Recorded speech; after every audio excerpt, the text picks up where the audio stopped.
public hearing is now called to order. First and foremost, let me acknowledge the presence of our very active and dynamic Senator, Senator Robin Padilla, who's been a very active member of this committee and also a very active participant in the discussion of this topic. And before we continue, we'll ask the committee secretary to acknowledge the resource persons for today. Thank you, Mr. Chair. Good morning, Senator Robin. For the second public hearing on the implementation of the mother tongue-based multilingual education, we would like to acknowledge our resource persons. From the Department of Education, we have Director Laila Ariola, Mr. Edward Jimenez, Ms. Rosalina Villaneza, Ms. Ayat Fariols, and Mr. Gaudencio Serrano. From the DepEd Cordillera Administrative Region or DepEdCar, we have the Regional Director, Dr. Estela Carino, together with Ms. Rosita Agnasi. From the Philippine Institute for Development Studies or PIDS, we have the Research Fellow, Dr. Maria Cristina F. Epetia. From the Assessment Curriculum and Technology Research Center or ACTRC, we have Dr. Romilin Metilla, Senior Research Fellow. From the Coordinating Council of Private Educational Associations or COCOPEA, we have Attorney Christine Carmina Manaog, Ms. Sharina Claustro, and Dr. Teresita Arcos Surot.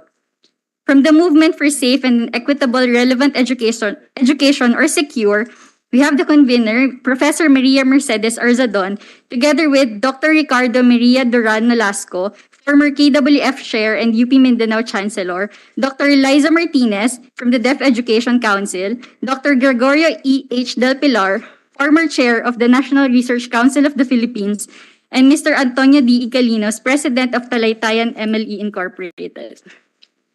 From SIL Philippines, we have Ms. Maria Cecilia Osorio Van Zante and Ms. Rin Jean Fe Gonzalez. From the Sinergia Foundation, we have Mr. Juan Carlo S. Medina, mentor and also the former mayor of Vigan City. From the National PTA Philippines, we have the president, Mr. Wilfredo Rodriguez. From the Philippine Statistics Authority, we have Ms. Jocelyn Abrenica and Attorney Harhade Damang. From the Philippine National Commission for UNESCO or PH-NATCOM, we have Ms. Michelle A. Dulay. Present online is a faculty from Cebu Normal University, Dr. Gino Sumalinog. From the Ateneo de Manila University, we have the professor and former president, Father Bienvenido F. Nebres, S.J. Last but not the least, from the U.S. Agency for International Development or USAID Philippines, we have Ms. Monica Ang Tan and Ms. Ina Aquino. Thank you, Mr. Chair. Thank you, Comsec. Let me also acknowledge the virtual presence of Senator Pia Cayetano, who's also a very active member of the committee and a very active participant of this topic. And let me once again put emphasis and acknowledge the presence of Father Ben Nebres, who's an advisory council member of EDCOM2. So with that, before I begin with an opening statement, let me ask Senator Robin if you have any opening statement. Yeah, okay lang. Go ahead. Yes, go ahead, Senator Robin. A'udhu billahi minasyaitanir rajim. Bismillahirrahmanirrahim. Alhamdulillah rabbil alamin. Bismillahi wassalatu wassalamu ala rasulillahi. Assalamualaikum warahmatullahi wabarakatuh. Isang pagbati po ng kapayapaan at awa ng Panginoon Diyos sa inyong lahat.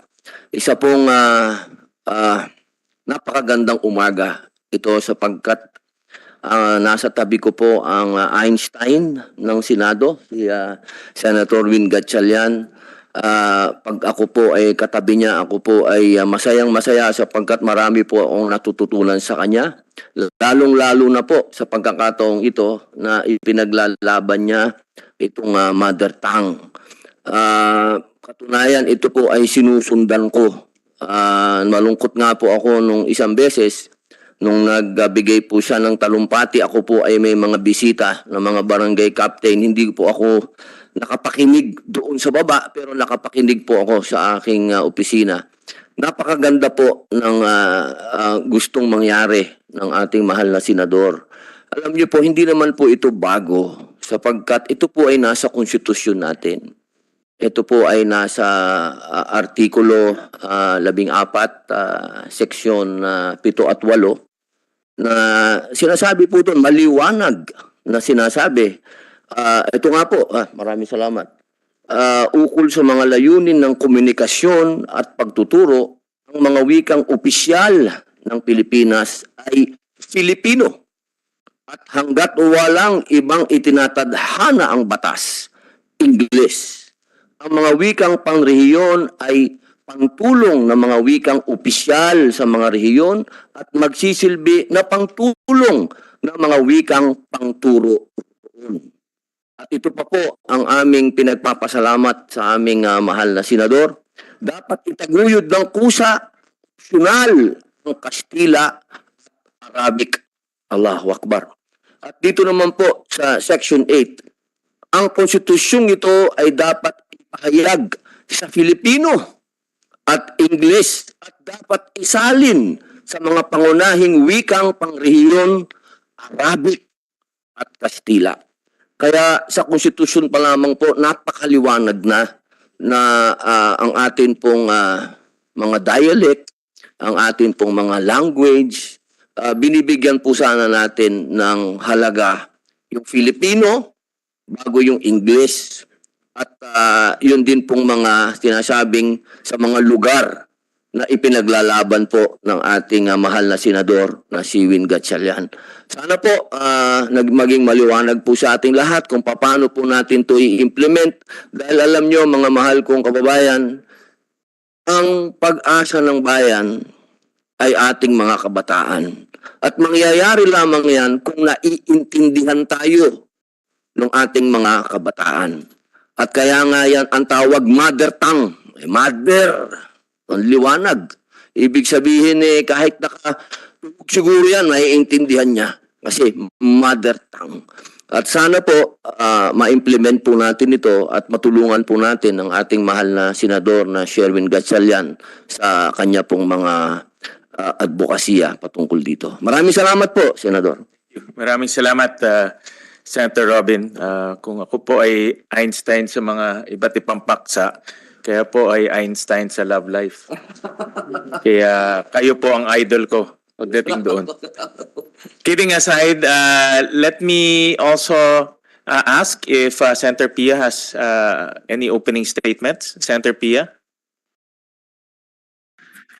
Very short opening statement. Mr. Chairman, good morning. Good morning sa inyo lahat, Senator Robin, and all our resource persons, Father Nebres. Ang sa akin, my intervention today will simply be as chairman of the Committee on Sustainable Development Goals, Innovation, and Futures Thinking. It is our job to prepare the children for the future. And we need to prepare them with 21st century skills. That's communication, collaboration, being able to work in different environments, ability to adapt. And language is very central to this. So when we talk today about the mother tongue and how we are ensuring that our children understand what we're teaching them, we also have to look into the future. What is the world that they need to be prepared for? When I was a child, it's not common to be communicating with other countries. Hindi walang Viber, walang TikTok, walang Facebook, walang online job applications. You can't just go online and see that there are just job opportunities available. Literally, magpapadala ng telegram. So today, I know I was just in Bohol yesterday. I was in Cebu 3 days ago, and there's so many Filipinos. I'm so happy of this, Senator Sherwin. We've both been in the Senate for quite some time now. I would say around the time we started, nauna ako ng a few years ayon, we're always talking about call centers. Call centers, we're talking about migrant workers, and then the Filipinos who don't have to leave, they work in call centers, in centers. But today, and partly because of the changing times and the pandemic, people don't even have to go to the call center. They can work from home. And there are more and more jobs available. Nasashock ako when I talk to young people. They're able to find these jobs all over the world, and they're living at home. They're with their loved ones, they're with their families. We're creating jobs here at home. But their ability to do that is because of the English language. I love the mother tongue. Kabalo ko mag-Bisaya. Pwede rin ako mag-Ilonggo. And of course, I speak Filipino. But they're not gonna get jobs from speaking Filipino. So that's the only thing I need to be part of this discussion is how do we ensure that as they embrace their mother tongue, they learn from the language they know at home. We're preparing for the future. And the future is speaking the top languages in the world. It could be English, it could be Spanish, it could be Mandarin. Those are the three top languages. But obviously, sa English tayo hiyang. So that's the kind of discussion I'd also like to hear. Thank you, Mr. President. Mr. Chairman. Thank you, Senator Pia, for the opening statement. As we have furnished everyone on the topic for today, we have three topics that we will discuss. This was furnished to our resource persons and to our senators. Number one is PS Resolution number 5, and the title of this resolution, Resolution directing the Senate Committee on Basic Education, Arts and Culture to conduct an inquiry in aid of legislation on the status of the implementation of the K-12 law for the purpose of crafting policy recommendation and initiating complementary and amendatory legislation to further strengthen the law and ensure its effective and efficient integration into Philippine basic education system to provide quality education and achieve global competitiveness. But this resolution will focus on mother tongue and the implementation of mother tongue for today. Another bill that was transmitted to us, and it's a subject of discussion today, is House Bill number 6717. And the title of this House Bill, an act suspending the implementation of the use of mother tongue as the medium of instruction for kindergarten to grade 3, provided under Section 4 of Republic Act number 10533, otherwise known as the Enhanced Basic Education Act of 2013. This is transmitted to us last February 2023, authored by Representative Romulo and other congressmen. The first resolution, PS Resolution number 5, is authored by yours truly, just to put that on record.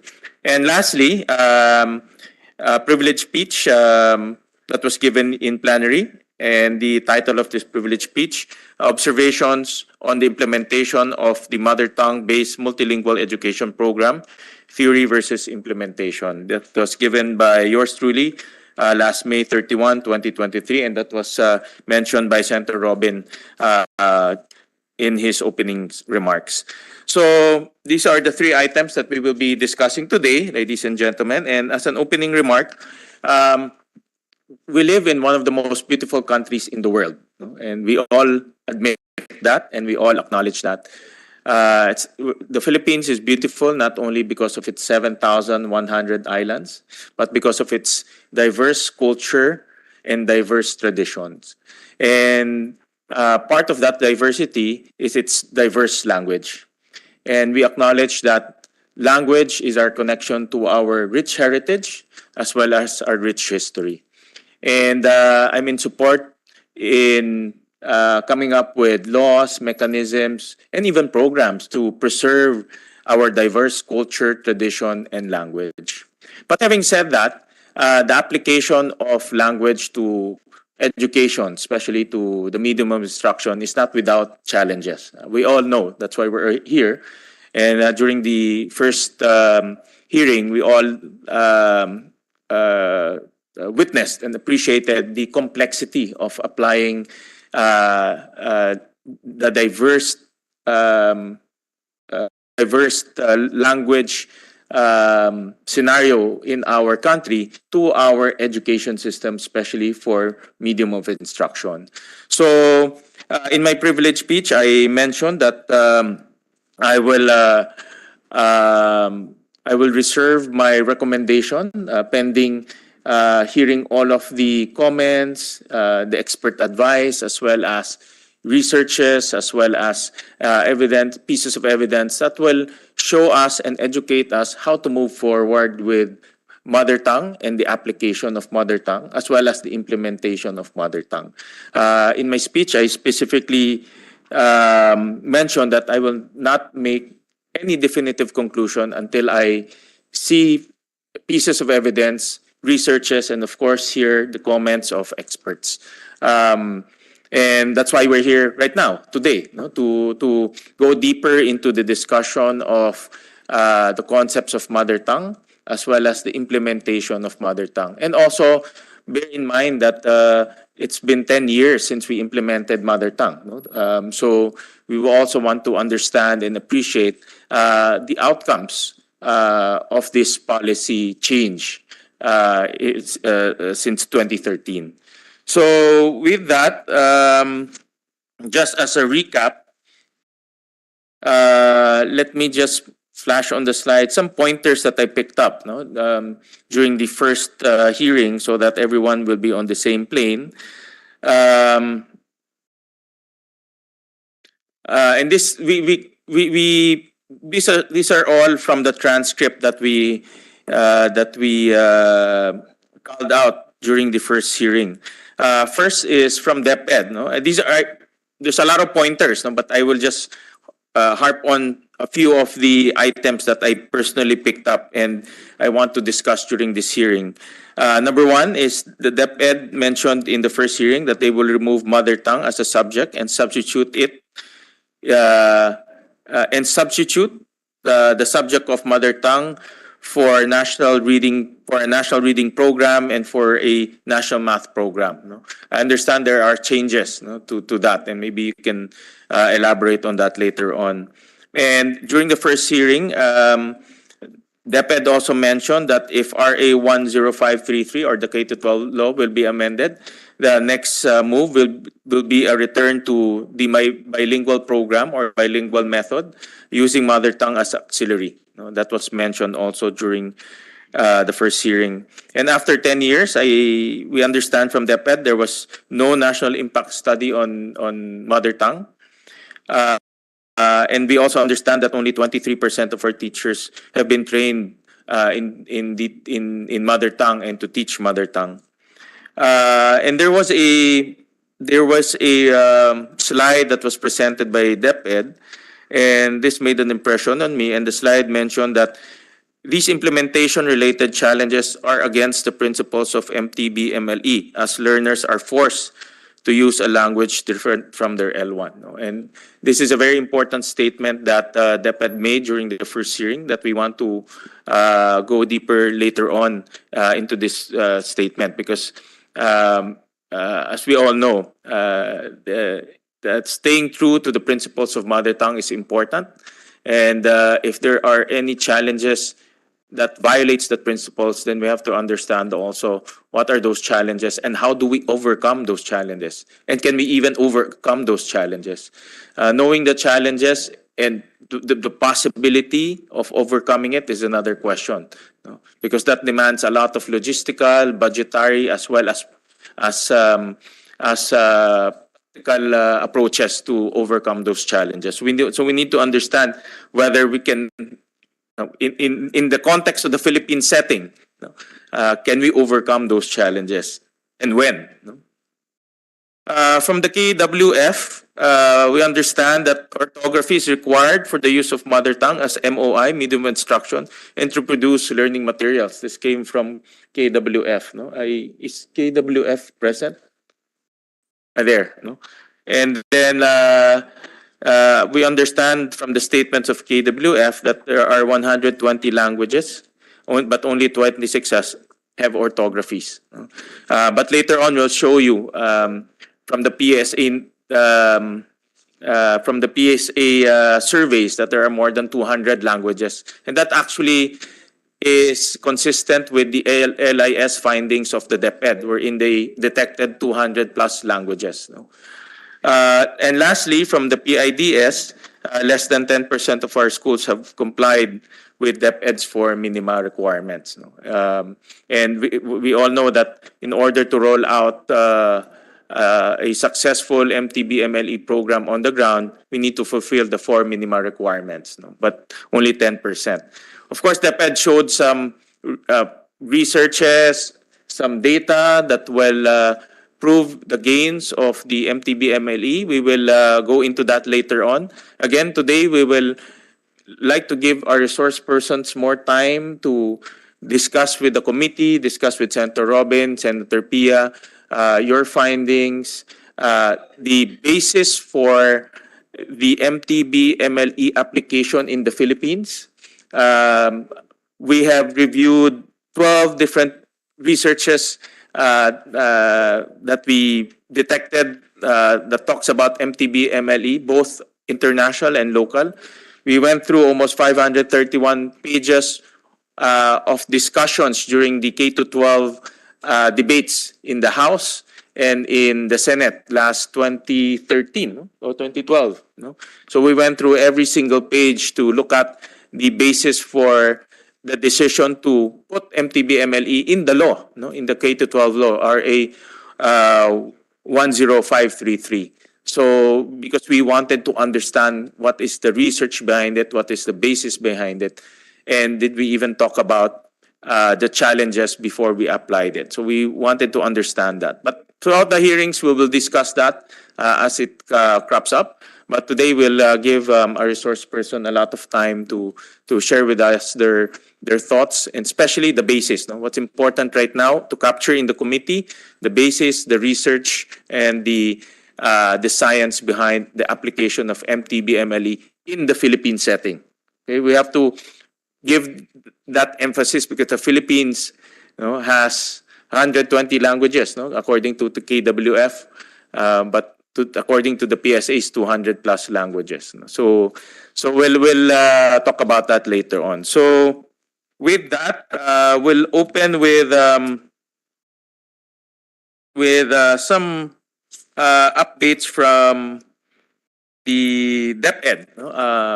Because we requested DepEd last time. DepEd made some presentation, but we requested DepEd to give us some to pursue some updates, on data gathering, because apparently, for example, on implementation, I think the last study was 2018 that was conducted by PIDS. So during the last hearing, we requested DepEd if they can update that for minima requirements. And we also understand from DepEd that they conducted a rapid assessment on the implementation of MTB MLE. And I understand last time that was still being collated. So the last hearing was October. It's already June right now. So we've given DepEd 8 months to put that together. So we want to get some updates from DepEd whether there are any improvements on the 4 minima requirements from 2018, and what was the results? What was the result of the rapid assessment that was conducted by DepEd?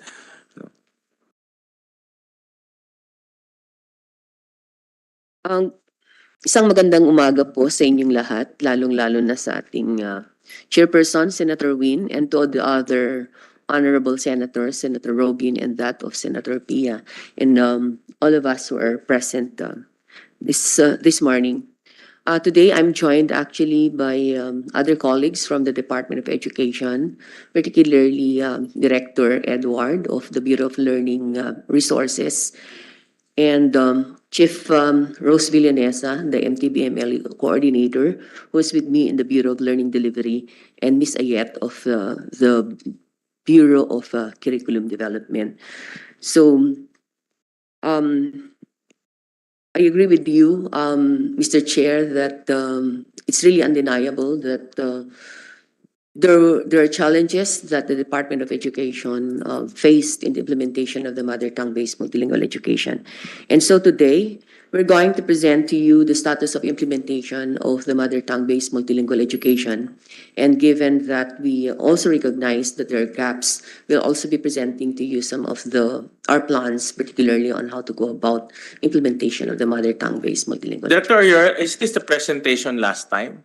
Because I've seen the presentation last time, unless you have updated. This is a different yeah, because last time there were the pending items. There was the updating of the 4 minima Yes. requirements, and then number 2, we understand that you conducted a rapid assessment on, or the regions or the divisions conducted rapid assessment on MTB MLE before implementing it, and we wanted to. That time no data was presented. We understand that it was still being collated, so. Hopefully, after many months, those information has been collated and it can be presented today. Okay. Thank you, Mr. Chair. So I'm requesting Chief Rose Villanesa to please do the presentation and that of Ms. Ayat, particularly for those that concern curriculum po. Chief Rose. Can we add more seats here para they can all share um, seats together? Para si Director Ariola can also participate in the discussion. We can just move around a little bit.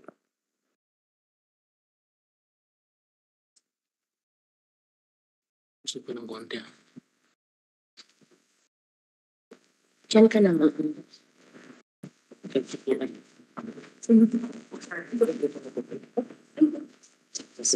Sige. Gamitin mo yun. Sige.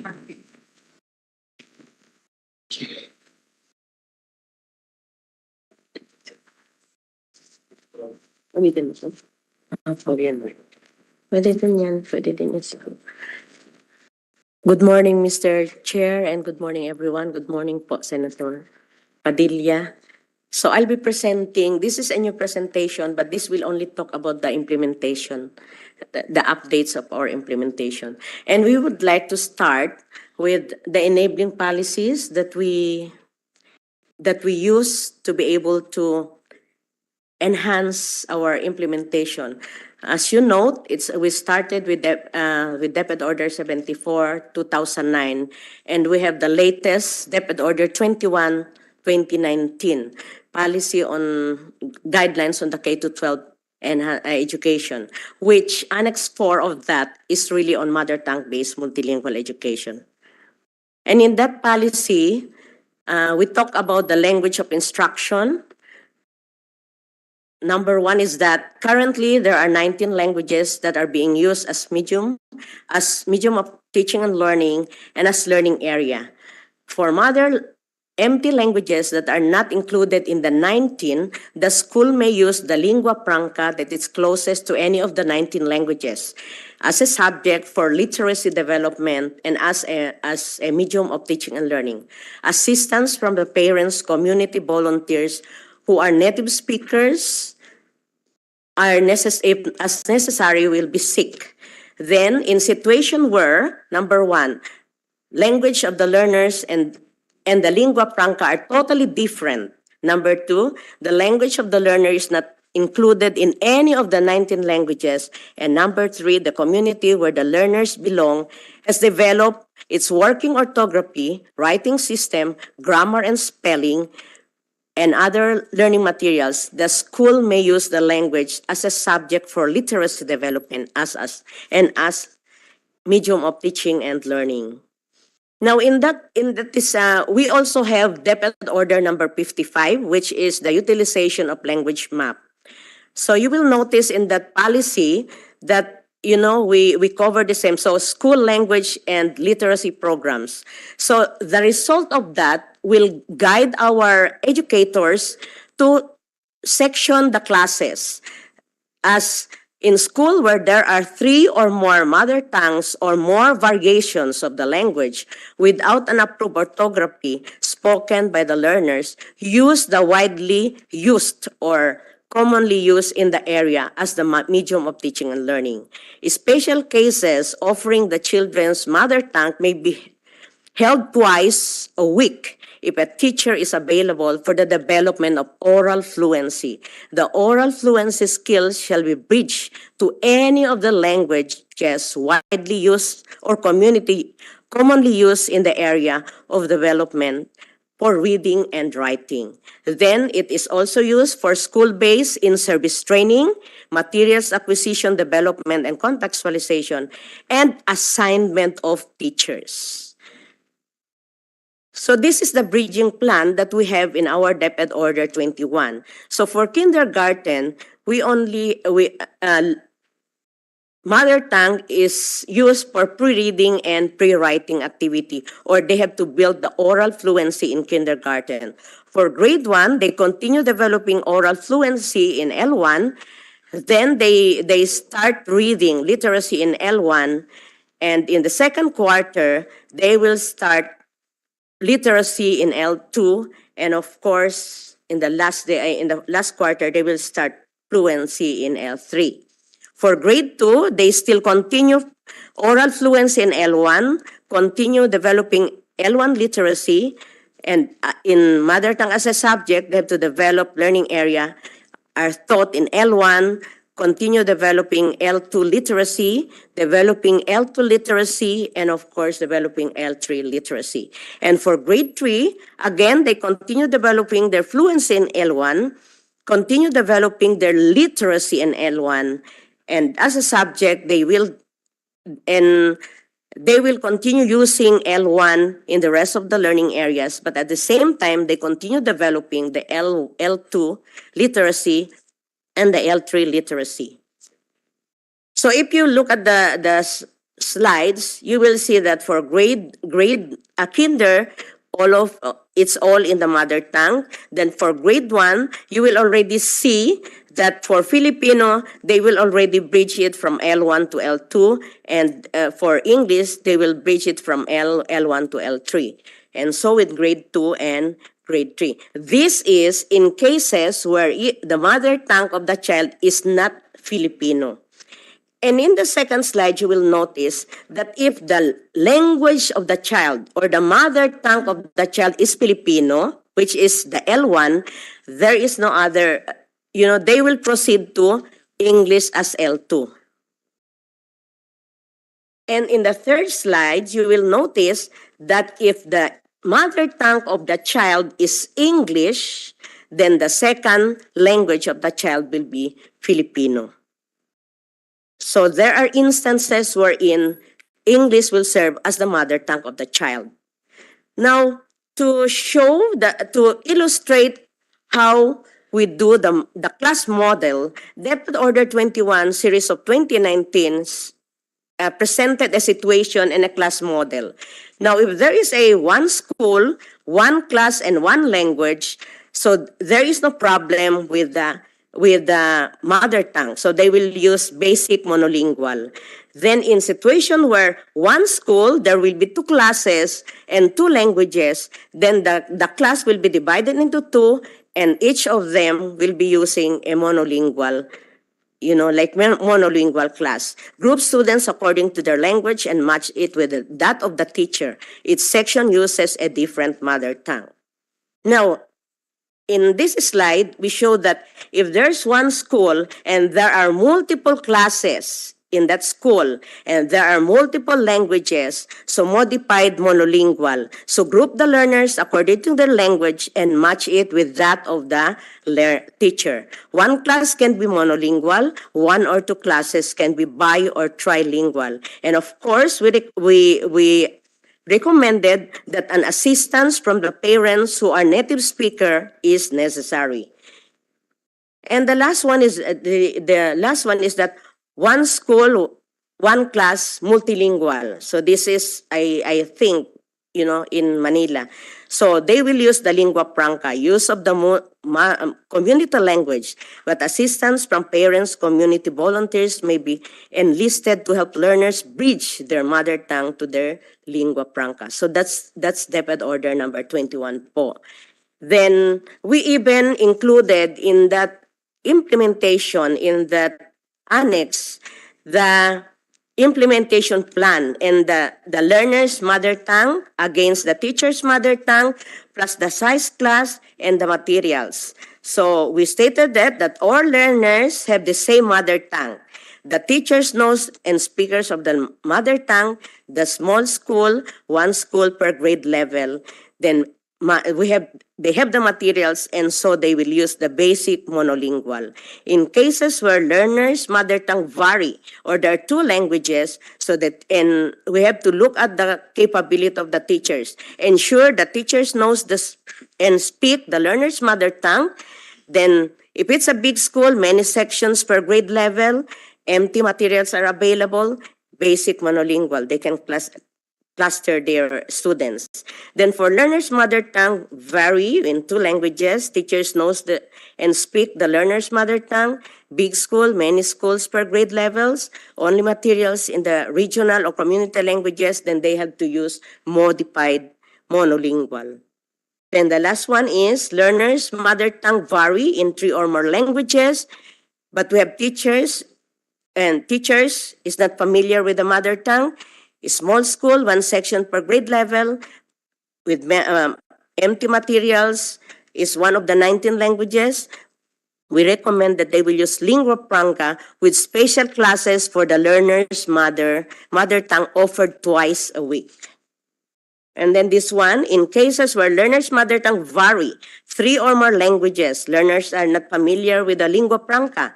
Teachers is not also familiar with all these learners' materials. A small school, 1 section per grade level, empty materials available, in one of the 19, they will use basic monolingual, but learn teaching with community volunteers as needed. Now, in case of IP languages being used as mother tongue or as medium of teaching and learning used in at least one school for K-3 learners have teachers who know the language enough to use it as the medium of teaching and learning, have developed the 4 minima that provide guidance in the use of the language for teaching and learning, and have basic learning materials, example, big books, small books, and use for classes. So you will see that we have the regions, we have 12 regions. Then these are the languages. In CAR, we have 36 IP languages. In Region 2, 11. Region 3, 6. Region 4, 7. Region 7, 2. Region 9, 6. Region 10, 5, with a total of 83. Then, so MTB in the context of IP community. CAR has the most language, but in some cases, 1 to 10 schools only are using this language in the K-3. The IP languages in CAR that are used by more than 10 schools are the following: Kankanae, Ebaloy, and Isnag. The advantage of CAR is there are enough teachers from the locality who knows the language. Most of the schools where these languages are used are in communities where the learners aged 5 to 6 are not that exposed to another languages yet. Thus, the need to use the community's language for teaching and learning. So IP languages with 4 minima. So in 2019, we have 20 languages. Then for 2023, we have 70 languages that are submitted for review. Then we have 40 plus of those languages also that we have various stages of completion for the 4 minima. Then of course, so this slide shows the 20 IP languages with 4 minima reviewed for Region 3, Mimaropa, Region 6, Region 9, Region 12, and Region 11. The next slide shows the MTB-MLE context of IP communities. MTB-MLE implementation will need to be customized according to this 4-language context of IP learners in the country. Number 1 is area where IP learners ages 5 and 6 years old know only the IP language in that area. Where IP learners age 5 and 6 dominantly use their IP language in speaking, and at the same time can also understand simple words phrases of language aside from their IP languages. And there are also IP learners ages 5 to 6 who can speak conversationally at least 2 languages, including their IP language. Then the last one is IP learners ages 5 and 6 who minimally speak their IP languages and primarily speak another language instead. The next presentation will show to you the different materials that, according to our inventory, that we have. Okay, so you will notice that in 2012, that's from 2012 to 2021. So there are lots, like for kindergarten and grade 1, grade 2, and grade 3, we have total number of materials produced in this area. Then, so kinder to grade 3 inventory of learning resources. Digital copies of the 4 minima requirements were already uploaded in the LR portals in 2020, and the printed copies are scheduled to be delivered before the opening of 2023 and 2024. What are these? The primer booklet, the formative assessment tool, the teacher's resource book, and teacher's guidebook. Then learning activities, this is for kindergarten. Okay, and the learning activity sheets, contextualized and printed materials. So we have for Region 1, Region 2, Region 3, CAR, 4A, and 4B. There we have the total number of materials being developed and produced. The next slides is the continuation of that from Region 5 to Region 9. And from Region 10 to Region 11, we have the total number of, you will notice that there are variations in numbers because the variations of numbers will really depend on the number of students that we are providing with materials, so with the number of teachers. Okay, then for BLD developed learning materials, this has already been published. We have developed a primer lesson in 19 languages, primer materials in 19 languages. So primer teacher's guide are for the teachers, we have for the learners, and we also have formative assessments. Then during the pandemic, we converted the primer lessons for the learners into a video lesson, and this is already ready, but still to be published. Then we have primer 2 lessons, again for teachers and for elementary, and the primer 3 for teachers and for the learners for validation and finalization this year. Now, materials developed by region. As we all know that it is in the policy or in the law that the division or the local, even the schools are required to produce their own materials to help DepEd Central Office augment and address the need for materials for our learners. So the presentation or the slides will show that from Region 1 to 8 in this one, and you have the total number of materials that the regions and the SDOs produce. The next shows from Region 9 to NCR, and that's the total number of materials. And to show to you the materials that we have contextualized, so these are for kindergarten. This is what we call the learning activity sheets.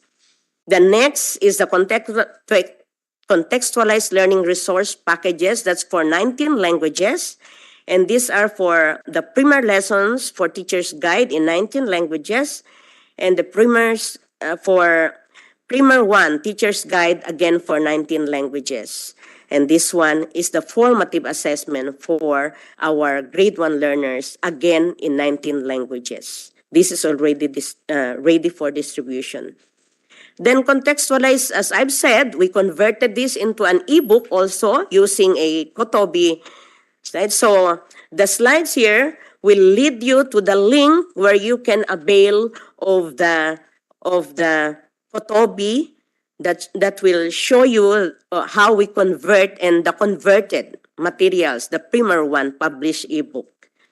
Next slides will show you the again, another contextualized materials for kindergarten. During the pandemic, we provided our teachers with a parents toolkit, which will guide them in teaching their kids at home.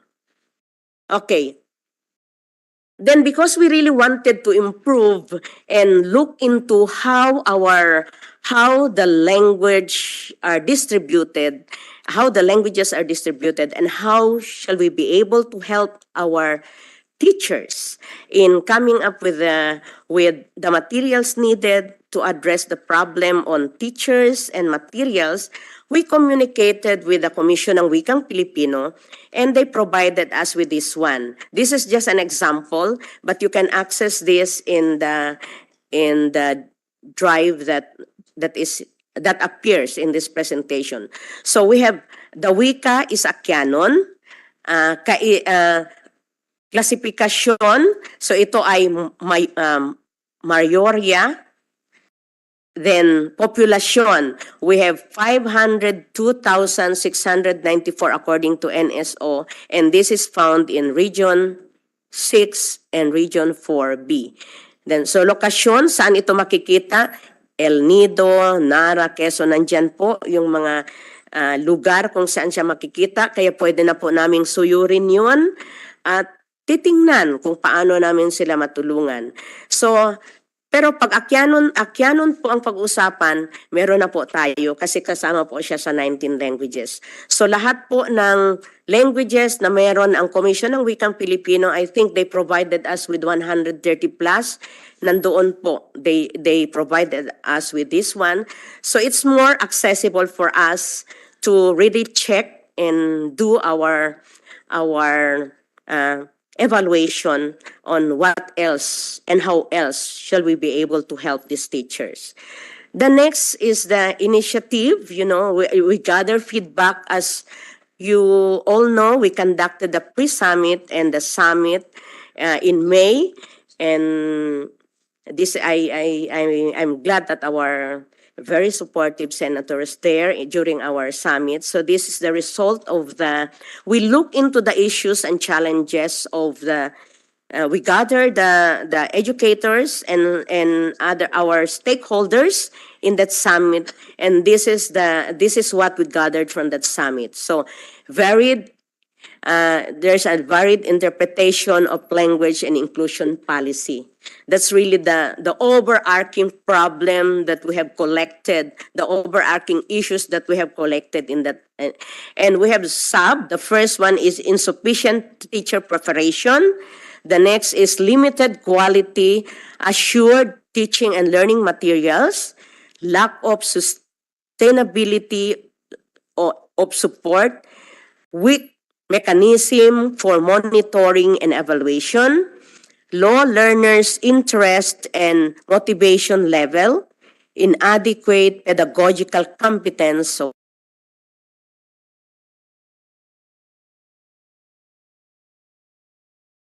action points that we have to. Then we have policy recommendations. And the following slides will show us the detail of that challenges and the action taken or the initiatives that DepEd is pursuing to be able to address those challenges. Okay, then so we have these different action points, and of course we aligned it to our DepEd Matatak agenda. So we have to align pre-service preparation with in-service teaching demands, and this is in support to the DepEd's Matatag agenda, which is give support to teachers to teach better. Then we have to intensify the development of quality assured teaching and learning resources, which is aligned with our DepEd Matatag agenda. Make the curriculum relevant to produce competent and job-ready, active, and responsible citizens. Then conduct periodic forum, dialogue with field implementers and stakeholders. This is again aligned with our DepEd Matatag agenda. Take steps to accelerate delivery of basic education services. Then strengthen monitoring and evaluation system. Make every school a happy place to learn that is taking good care of our learners by promoting learners' well-being, inclusive education, and a positive learning environment. Then strengthen professional development. Then, of course, a continuation to that, again, we need to review, amend policies, operational guidelines across language and inclusion program. We have to develop more responsive language policies that promote learning, access, and equity. Develop policy on individualized instruction and institutionalization of Filipino Sign Language and all. Then we have to do a review of the curriculum. So there was a review of the curriculum and the findings of which, as follows. So we have three significant findings. Number one is the curriculum was congested. Learning competencies. 65 pages po kasi yung inyong presentation, kaya Yes po. I think talagang masasamid ho tayo. Yeah. Um, well, I went through your presentation. I understand this is 65 pages of PowerPoint presentations. Okay. Yes. Anyway, sir, I went through it ahead, no? We'll stop first in the mother tongue. I think the next succeeding will be the new curriculum, Yes correct? po. Yes. So we'll stop first in the implementation. I think that because that's what we want to discuss initially, you know, and then we'll talk about the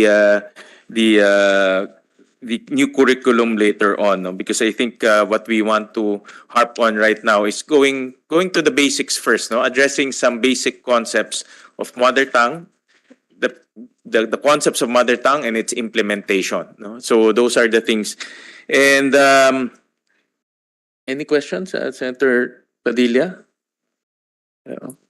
Mamaya na po, Mr. Chairman. Salamat po. Siguro ako, just basics lang, no? So to date, we still have 19 languages with orthographies, correct?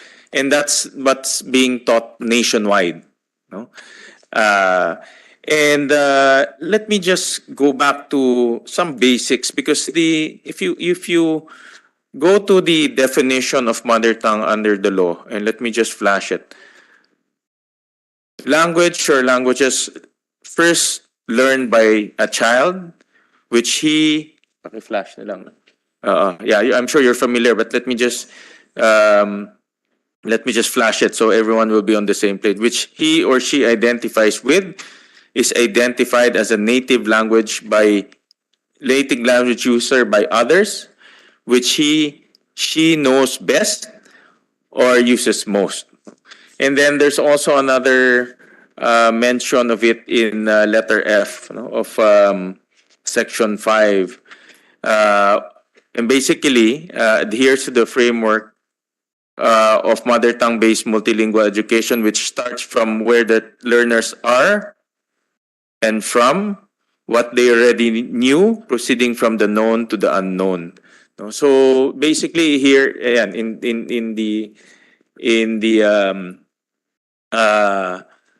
in the slide is the definition. So if you go back to that definition, we will now go back to what the child knows best, correct?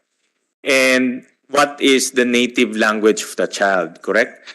So, and we all know that there are more than 19 native languages of the child. And let me just flash on the slide. This is what I was talking about, no? Slide 22. The ones with orthography is 19. The ones identified by KWF is 130. The ones identified by the Summer Institute of Linguistics, SIL, is 183. But we painstakingly looked at the survey of the PSA. No? Kasi PSA also, in their census, they also asked the language. It's 245. No? So, my point is, we start where the child is. So, and that's 245. But when you go to our schools, it's only 19. So that's a big disconnect. You know? So how do we, if you stay true to the essence of the law, no, then we have to be teaching 245, correct? That's because that's the mother tongue, no, as enshrined in the law, no. But now we're teaching only 19. So there's a disconnect between the law, the intention of the law, and what we are doing in DepEd. No? So how do we justify that? If I may, if we go to slide 62, actually, before we presented to you a data from EBIS, but this time, because we wanted to see how language in a classroom base is being used by the learners. So slide 62 will show us that, like, or we go back to I think we backtrack to 2 slides more. So we issued DepEd or memorandum to gather a data on a classroom base. This is in 2022 and 2023. And even if we only have gathered, only 76% have answered that survey, meaning to say there were only 29,000 schools reported out of the 39, and we have 6 million K-3 learners, and total we have 362 total organized class. If we move forward, we will notice that, like this next slide showed us that there were 76, that's already composed of 76%. Then the next slide showed that for Tagalog, for example, so for kinder, we have this total number of learners for grade 1, grade 2, and grade 3. So we have a total of 45.54% for Tagalog in all of from grade 3 to grade 6 in all those, because we wanted to see how many learners or class have we addressed out of the 19 languages. So then we have Bicol and of course Sinugbuanong Binisaya. So if we look at the total of that in terms of percentage, we already have 85%. And to show us how it is being how it is being gathered in the region. So we have an example here, but you can access the data in the link that we have provided. So you'll notice that for Region 1, for kinder, we have Ilocano, grade 1, grade 2, grade 3. Okay, then we have Pangasinan, Tagalog out of the 19. So there are languages that are not present in a certain in Region 1, and of course there are Binasaya, Minasbate. There is only one grade 2 student, and one and there's another in grade 2. There are only 3 students. I know that the ideal, if we look at, I agree with you, Honorable Chair, that the ideal really is to address all those languages. But if we have 85% in the 19 languages for a start, and if our recommendation is for them to use the lingua franca, which is better than using a foreign language in K-3, especially that these young learners are just learning to even speak. So the data shows that we covers 85. And this is our survey from our school, and the 85 only, the 85 represents only the 76% who answer our surveys. We are still continuing on gathering those data. But my point is that if the 19 languages address this already, and if our policy is telling them that in cases wherein we cannot really do because for lack of materials, they can use the language of the community and they can seek assistance from the parents, and we empower our school, our teachers to develop materials. As a grade 1 teacher for 19 years, teaching in a very remote areas because I came from Basilan.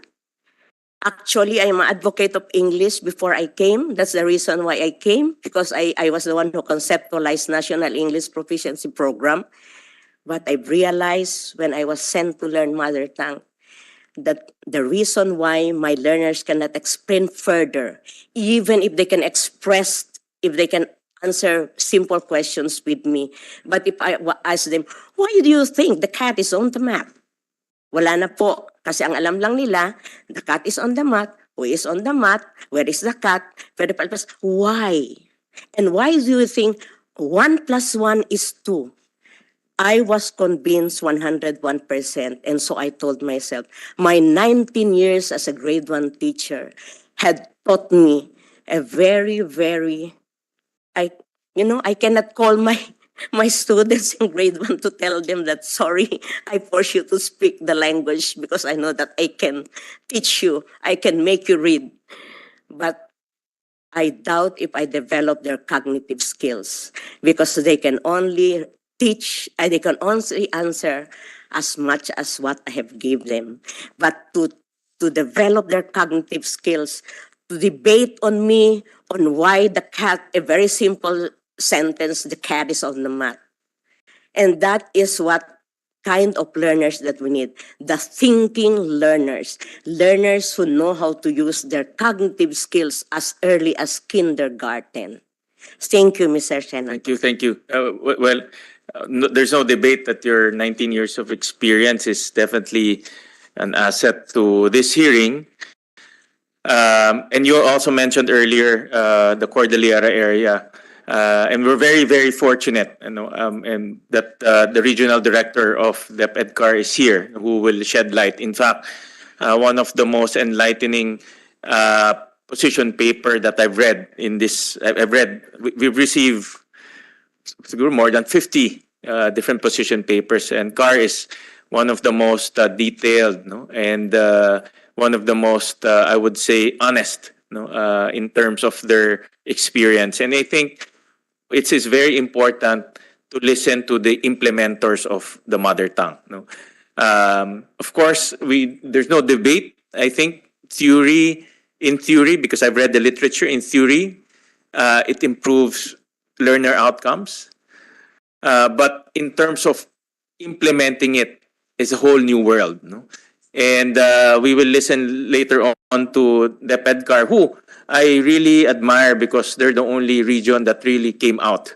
I went around the country. A lot of them, of course, respect the DepEd, and they don't want to come up officially. But DepEd CAR is the only one who sent us a letter using their letterhead, stating their official position. And we need honest feedback. We're not here to be robots. We're here to think, like you said, and challenge policy. Like any other policy, we need to challenge it every now and then. So before I call on Dr. Mitilia, let me just finish everything from DepEd, so that we get DepEd out of the way. And then we'll go to the resource persons as promised, because this is where we will learn from them. But Ma'am Villanueva, Villaneza, but the 19 is not reflective of the mother tongue. We have to go back to the basics. And the basics dictates that the mother tongue, as expressed in the law, is the native language which she or she knows best. It's not lingua franca. And it's all. And DepEd also admitted in the first session that these implementation-related challenges are against the principles of MTB-MLE, as learners are forced to use a language different from their L1, which I would assume is lingua franca, which Baguio City is also experiencing based on their position paper. So that's where we have to address the basics first. Before we go to the more complicated, we need to address the basics first, because that's what we understand as policymakers. We cannot go to the next step if we don't address the basics first. And now my next question is, can we address the basics? Can we come up with 249 orthographies? 245 orthographies? Can we come up with, can we successfully implement the 4 minimas in all of our schools? Because as we speak, and I'll Yes, Mr. Chair. Actually, in the last hearing that we had, we actually mentioned about the 19 languages having the 4 minimum requirements. And in the update, in this updated presentation, actually in 2019, we already have 20. But let me also include that other than the 19, there are also classes organized for English, because we recognize that there are learners whose mother tongue is also English.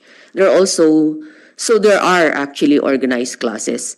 And I have to mention also that this year, 2023, there are already 70 languages with 4 minimum requirements under review, and there are additional 40 in various stages of completion. So these are actually attempts of the Department of Education to at least respond to the needs of our learners, particularly to their mother tongue. And as mentioned earlier by Chief Rose, in the survey that we did, 85% of our learners already speak of the already speak the 90 languages, and a certain number is going to be added to that for English. So which means to say that less than about 14% of our learners speak other languages other than the 19 po. So that's the very thing that we really have to be looking into on how to be addressing the the the requirements for the other languages. So for now, if we are going to add 70 plus 2090, we are already able, we are now working on 130 languages plus po. And then with the 10% that was said actually by PIDS, they were not just referring to the 19 languages, getting 10% of the 19 languages, but I think it's 10% from a larger number.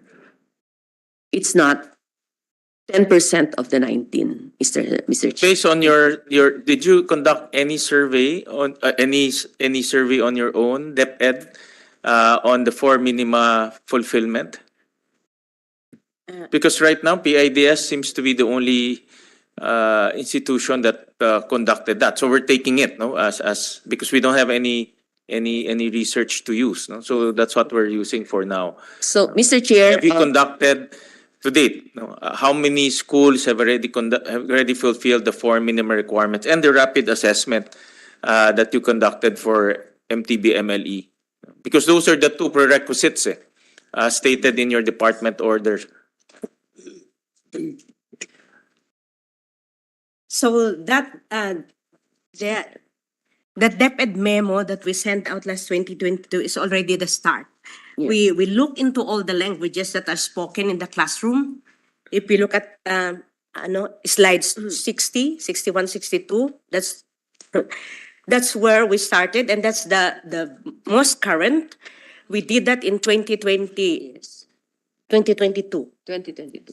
The ones that I explained to you earlier, those 3. It's been 10 years, ma'am. No? So we're now in the process of review, no, after 10 years, because there's a proposal to suspend it.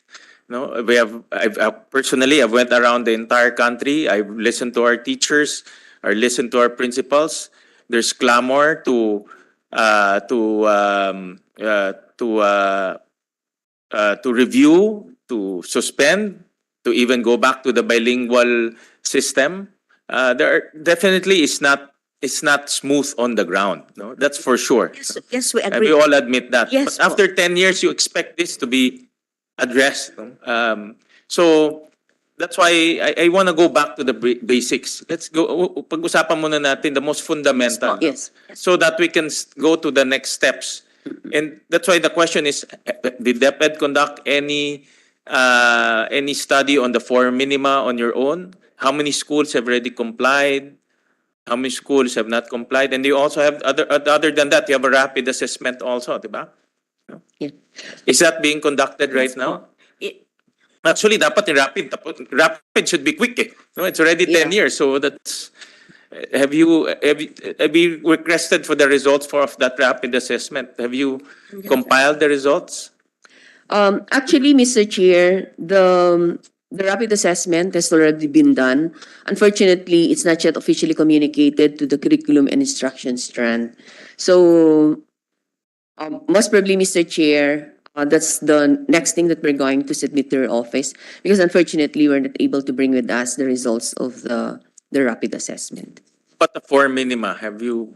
For the 4 minima requirements po, Mr. Chair, those are the numbers that I mentioned earlier a while back, that we have 20 in 2019 already, and we have additional 70 that's under review. Although I have to mention that for some IP languages, the IP languages are the ones being used as. But how many schools have complied with the 4 minima? Because that's what the department order calls for. Actually, Mr. Chair, we do not speak of schools complying to the 4 minima requirements, but the 4 minima requirements are requirements for each of the mother tongue. Because there are instances where One school. So that in a school, for example, where there are three languages that are being implemented, that means to say that there are three sets of minimum requirements present. For example, if I may take, for example, Region 2, where Ilocano, Ibanag, and that of Ivatan are being used. That means to say that there are three, we're referring to three, four minimas for each language. So that we do not speak of school, these minima requirements are actually provided to schools. Before I continue, Senator Padilla, any question? Maraming salamat po, Ginoong Pangulo. Napakaganda po nung iminungkahi ninyo, Chairman, patungkol po dun sa bumalik muna tayo sa basic kasi naintindihan ko po yung DepEd. Napakahirap nung gustong ipagawa sa inyo. Kanina po sa presentasyon ninyo, ramdam ko na mahirap talaga gawin. Pero sa katunayan, yung mother tongue kasi, yan ay ginagamit naman sa mga tahanan nila. Siguro, palakasin na lamang ninyo yung tinatawag natin na parent-teacher relationship. Pwede yan gawin ng magulang yung sinasabi naman ng ating Pangulo na basic. Alam naman ng lahat, hindi ko naman kayo po talagang nasa pagawaran ng pagtuturo. Ang konstitusyon ang pinakamataas sa lahat. Yan ang saligang batas ang dapat nating tinitingnan. Ang saligang batas, ang malinaw na sinabi niya, Filipino, English, at yung pangrehiyong lingwahe. Hindi niya sinabing lahat. Pagka sinabi nating lahat kasi 200, 45? 49? 45? O 45, may hirapan nga kayo. Siguro, napakaganda po nung sinabi ng ating chairman, bumalik muna tayo sa basic. Siguro mag-concentrate muna tayo kung ano yung sinasabi ng konstitusyon at ako po yung makikipagtulong ng pribado sa aking chairman ng edukasyon dito.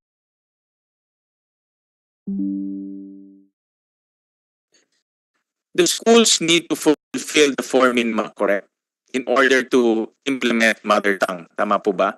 No? Tama ho ba, Ma'am Pilna Yes po. Yes po. Ganeza? Okay. Yes po. So these are the schools that they surveyed, 16,000.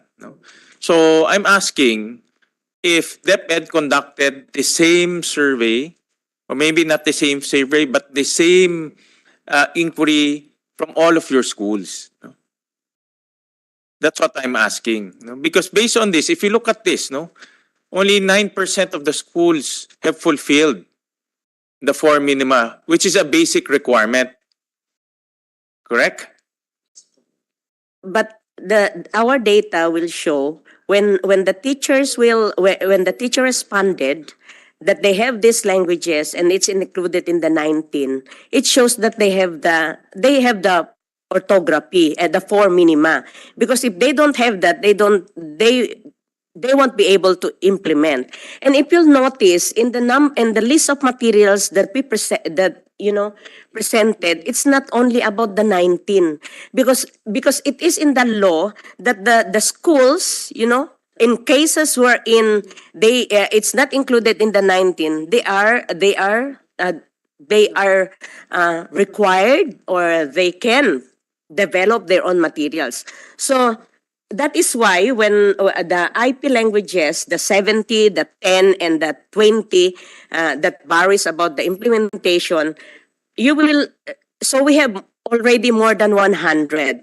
I'm sorry that we cannot provide you the school, but those number of languages, so as the four minima, already represent the language. So we cannot, maybe, after this, we could collect the number or the list of schools who have that, but we focus on the four minima according to languages. Then maybe in the distribution later, we will be able to give to you what are these schools that uses those languages. And I am just thinking aloud, our beloved chair, if we have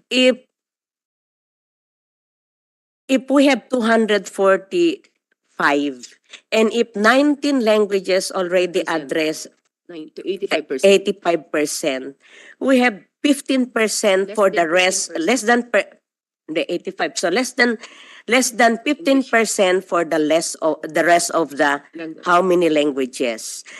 So yung bata po na gagamit noon ay kukunti. Then another is that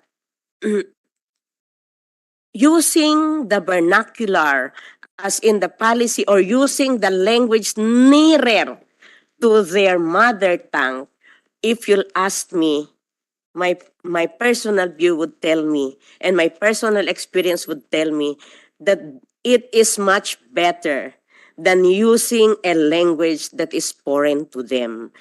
Kaya kung ako, si teacher, kaysa naman gagamit ako ng English at hindi naintindihan ng mga maliliit na bata na nasa malayo, gamitin ko na lang yung language closer to them. At yun ang nasa policy.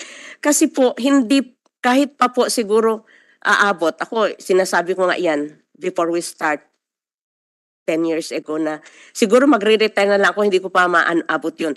Pero what I mean is that yung 12% or 15% na hahanapin natin, kukunti-kunti lang yun.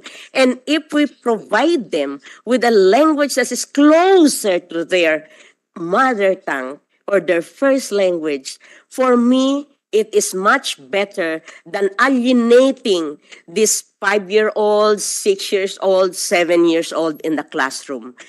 And I don't know, the teachers will just laugh at me when I say, because my experience would tell me that even before, during the bilingual policy implementation, K-3 teachers are really teaching in their mother tongue. Pati nga English, tinuturo pa nila sa mother tongue. Kasi kung hindi naman, nakatunganga lang ang bata. Kasi hindi niya yun naintindihan. We alienated the teachers. Kaya naalala ko yung mga bata ko noon, hinahatid pa ng parents, kasi takot magpasok sa school. Yun lang po ang sa akin.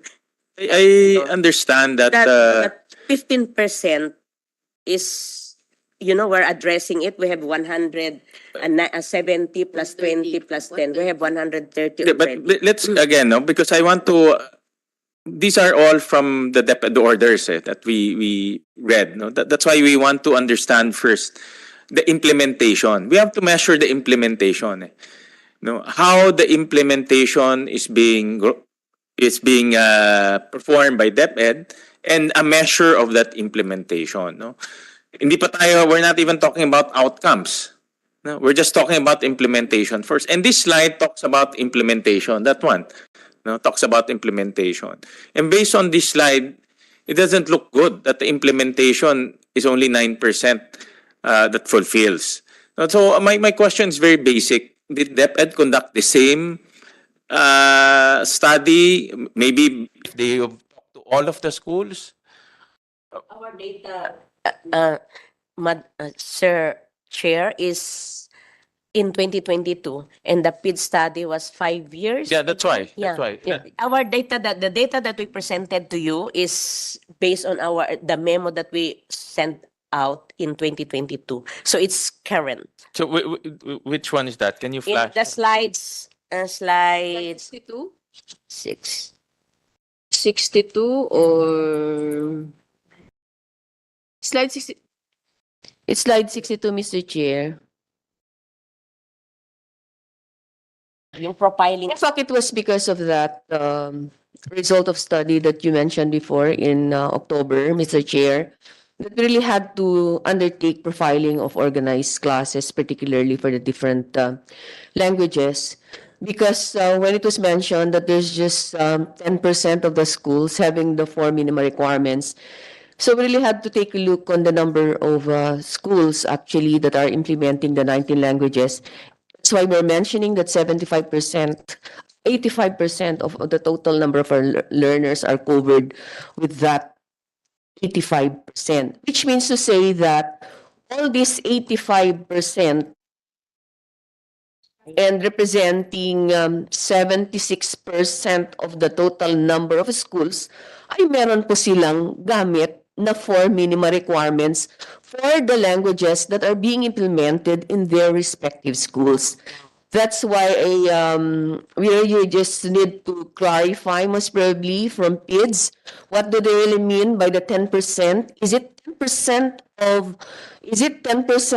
the 245 or of a number that they actually identified, whether is it 10% of 177 plus, or is it 10% of the 19? So I think these are points that we also wish to clarify, because if you're, for us, in-depth ed, Mr. Chair, we know very well that there was no single mother tongue that was implemented. I'm referring to the 19 without the 4 minimum requirements. In fact, we started off with 9, with 12, and eventually we increased because we're able to come up with the 4 minimum requirements of other languages, which include Ibanag and Ivatan from that of Region 2 and some other languages. What you are saying is the 85% of our schools, tama ba? Have Of already our learners, Mr. Chair. already fulfilled the no, but can you explain this slide again? So let me, okay. Ano yung, so, 62. Mr. Chair, what we did was to do a survey, particularly on the languages that are being implemented by our schools. And we did this actually in 2022. We were already doing it when we had the hearing last time. So we were able to come up with, we did the survey, and there were about of our schools that responded. So that out from these 76 schools, 76,000 schools, and 76,000, about 76%. 76% of our schools. So we get back to 85% of our learners from these 76 schools actually speak the 19 languages or implement the 19 languages. They speak the 19 languages. Which means to say that all this 76% na schools po natin ay may gamit na minimum requirements for the language. 6,000 schools or 76% po. Okay, 76% answered the survey. We have 29,779 schools that responded out from the 39,294 schools. And the number of total number of organized classes. So that out from this 6,421,946 learners, 85% of these learners are covered with that of the 19 languages po. They speak any of the 19 languages. So which means to say na kung 85 if 85% of these learners speak the language, any of the 19 languages, present po yung 4 minimum requirements po natin in this 29,779 schools. That's why I was asking, I'm requesting, Mr. Chair, that PIDS really needs to clarify the 10%, if the 10% is referring to 10% of the total number of MPs in the Philippines, or is it just 10% of school, 9% of the total number of schools in the whole country? So these are points that we really need to clarify. I have a lot of question on this slide, no? And I think another one that we have to consider, Mr. Chair, is are all these 205 active, and are there learners speaking this the language? I think it's a challenge for us to look into those because if we ask Commission ng Wikang Filipino, they only gave us 130 plus, and they have the status, and if you it was presented in slides. So that is a challenge for us to look into all of those. Are there learners, K to 3 learners, speaking any of those not mentioned within the 245? Because those are our responsibility. And how many of them? Because for now, we already have 135, 32, and according to Commission ng Wikang Filipino, because we work closely with them, some of this language are already not spoken by young generations. My focus is really on the K to 3 because we wanted them to enhance their. So I think, thank you for stressing that. It's really a challenge and something that we need to reflect upon, knowing that mother tongue is really on looking into the first language of the child. So if there are no young learners speaking that language, I think there's no need for DepEd to This is a address survey to the children, to the student, The to the ones- learners? the ones that Itong we did. sa harap? Yes po, yung sa amin. So you yung ask- kliyente talaga. With schools po. Yung sa amin, This is a survey to the schools, a survey to the learners? to the schools and learners po ito sa amin. Yung to know, because we ask the teachers in a class, okay, what are the languages? Identify Yes. from the 19. Yes po. And they have to identify Yes. from the 19. Yes po. Or they can identify even outside of the 19. They wrote those that are not in the 19. Okay, so, you- yeah, go ahead. Mr. Chair, if we move to the next slide, just to concretize po yung sinasabi natin. And let's take the case of Region 1. For example, in Region 1, it was found out that these are the languages that are being spoken by the learners.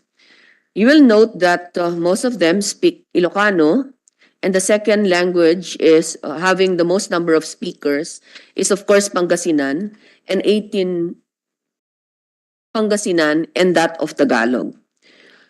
In Region 1, Region 1 po ito, it was found out that there are also learners speaking Ibanag. But it's actually a very small number. So that in grade 1, there's just one learner who speaks Ibanag.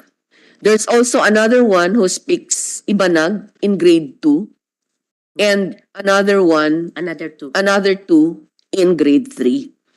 In like manner that for Bicol, for example, there are 62 learners who speak Bicol. Is this one 62 class? Hindi po isang klase po to. This is a survey, Okay. correct? Yes po. For grade 1, there are 2 organized classes in Bicol. Organized class. Okay. And then for Hiligaynon, there are only 4 learners in grade 1 who speak the language.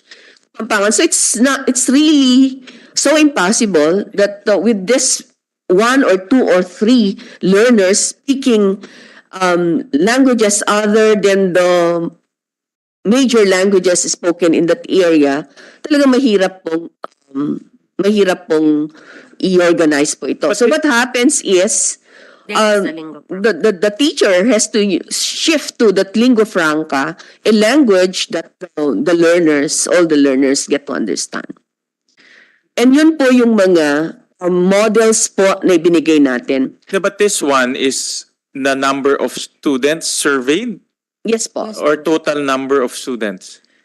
Hindi po, like ito po sa Region 1. So, ang languages, we focus on the 19. Yeah. So for kinder, we have the first Organized row classes. refers to the organized First column. classes. Yes, First yes. column. Then No, I the know, but this is surveyed lang, those who participated in the survey, or these are the total number of students? those who participated. Only the Remember, participants rin. 76 pala kasi. 76%. Pero ano, Mr. Chair, if you look at the previous slides, makita natin na ang Region 1, parang the Region 1, okay, already participated. No, the previous slides. So Region 1, 98% na po yung nag-participate. Then sa Region 2, 72%. Yun, so ang Region 3 la ang 100% na nag-participate sila doon sa survey. Kaya 76% pa lang po. And we continue on gathering this data because this will really help us address.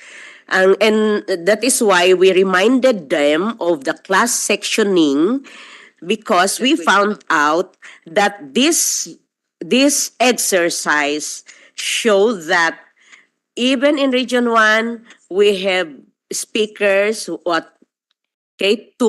student speaking Binisaya, Minasbate, and for grade 3, we have 3.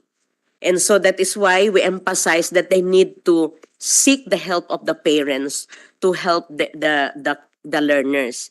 Because we cannot also come up with a class of 1 learner or 3 learner. So, and you know, as I've said, this is better than you alienating our learners. At least kung lingua franca yun, so lahat sila nagsasalita. Marami ang nagsasalita. I know what, Thank you po. from a point of view of a teacher, that's a good statement, but the point of view of the law is not that eh. That's why we are doing something. Oh, we are doing something. And that 200 plus is really a challenge for us. We got to find out if all of those are living language and if we have speakers, young learners speaking that languages. And if this is a law, we really need to fulfill this with your advice. And thank you po, Mr. Chair. Well, I have so many questions on this data, no? But as promised, we'll give our resource persons more time. I'm sorry, but I have more questions, but I'll do it later on, so that will give our resource persons more time to enlighten us. And Dr. Mitilia has been raising her hands earlier, so do the honors, Dr. Mitilia, and then we'll go on around the different resource persons. PIDS is also here, so you were quoted earlier, so you can enlighten us on your study later. Magandang umaga po sa lahat. Kanina po napag-usapan natin yung tungkol sa 19 na opisyal na wika ng MTB-MLE. Pero nang ako po ay naglibot din sa Pilipinas para sa isang pag-aaral, nakapag-obserba ng mga klase, nakabisita ng mga paaralan, nagpanayam ng ilang mga DepEd people din nalaman ko na marami ring mga eskwelahan ang nagpapatupad ng MTB-MLE na hindi gamit yung 19 na opisyal na wika. Nang kinapanayam ko po noon yung IPSEO head, kung hindi ako nagkakamali, si Mr. Rufino, yata yun, tama po ba? So, isa sa partikular na nabanggit niya ang CAR bilang isang region natin na nagpapatupad ng MTB-MLE na gumagamit ng wika na labas dun sa 19. So, kasi pag sinabi po nating official na wika ng MTB-MLE, ito po kasi yung gagawan ng DepEd ng learners materials, ito po yung bibigyan ng DepEd yung mga teachers ng training para sa programa. Pero pwede rin po ang mga paaralan na magpatupad ng MTB-MLE na gamit ang wikang labas sa 19, pero talagang hamon sa kanila dahil sila po talaga ang magtataguyod ng paggawa ng materials kasi hindi po sila susuplayan ng DepEd ng LMs. Sila po ang magsasanay ng mga guro nila. May pagsasanay pa rin po from DepEd, pero syempre yung special na makukuha para sa pagpatupad ng MTB-MLE nila. No? So, tinanong ko si Mr. Rufino noon kung may number siya, like, sir, ilan po ang mga wika na labas sa 19 na ginagamit para sa pagpapatupad ng programa. Sadly, wala po siyang number noong mga panahong yun. Pero baka dahil meron na po tayong language mapping system ngayon, baka maaring matrace para magkaroon din tayo ng malinaw na ideya kung ilan mga wika bukod sa 19 na official mother tongues ng programa ang gamit natin sa pagpapatupad ng MTB-MLE. Sabi po ni Sir, dahil mga maliliit na wika ito, no, mga IP languages ang ilan, pinakita niya sa akin ang mga sample materials na gawa nila. Ang isang suportang nabibigay ng DepEd ay pwede silang magbigay ng pondo para mas under the IPSIO.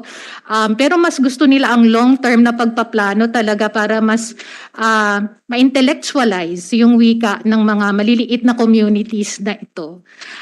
Nung nagkaroon po kami ng pag-aaral naman sa ACT-RC, doon sa, bagong-bago pa lang ang MTB-MLE noon, yun po talaga yung, 2013, simula ng programa.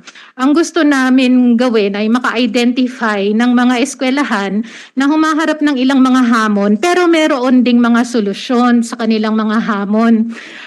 Pinag-usapan po kasi natin yung minima, no? At dahil bagong-bago pa lang yung programa, ilang mga mother tongues nila ay sa tingin ko, binabalikan ko, hindi po nila maaabot yung lahat ng 4 sa minima. Siguro 2 out of 4, 3 out of 4 lamang.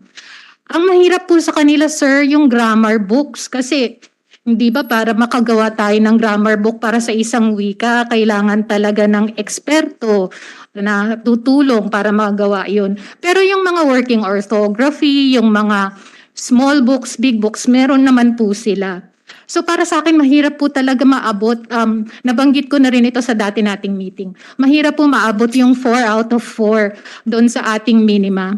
Pero nang in-evaluate po namin ang mga paaralan, gamit ang iba pang aspeto tulad ng teacher training, tapos materials, at yung programa, yung pagdesenyo ng school head ng pagpapatupad ng programa, halimbawa yung sectioning na dinidiscuss ni Ma'am Villaneza, meron din po kaming point system na ginamit.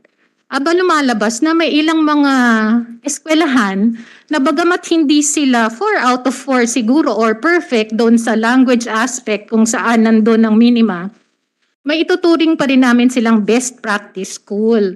So we found schools that were able to implement the program even if they technically we're not able to meet the 4 minima.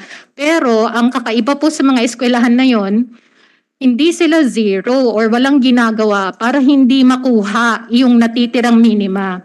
Meron na silang ginagawa at siguro sana kung mabalikan, baka naman meron na silang mga grammar books.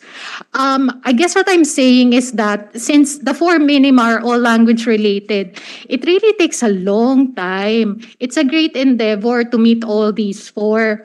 So maybe ibuhos natin ang suporta sa DepEd para sa pag-achieve ng 4 minima. Pero ang isa po sa napatunayan ko, kayang magpatuloy ng programa at hindi naman sobrang terrible kasi sa pagpapatupad ng ibang schools. Siguro dahil po may leadership sila, meron silang community support.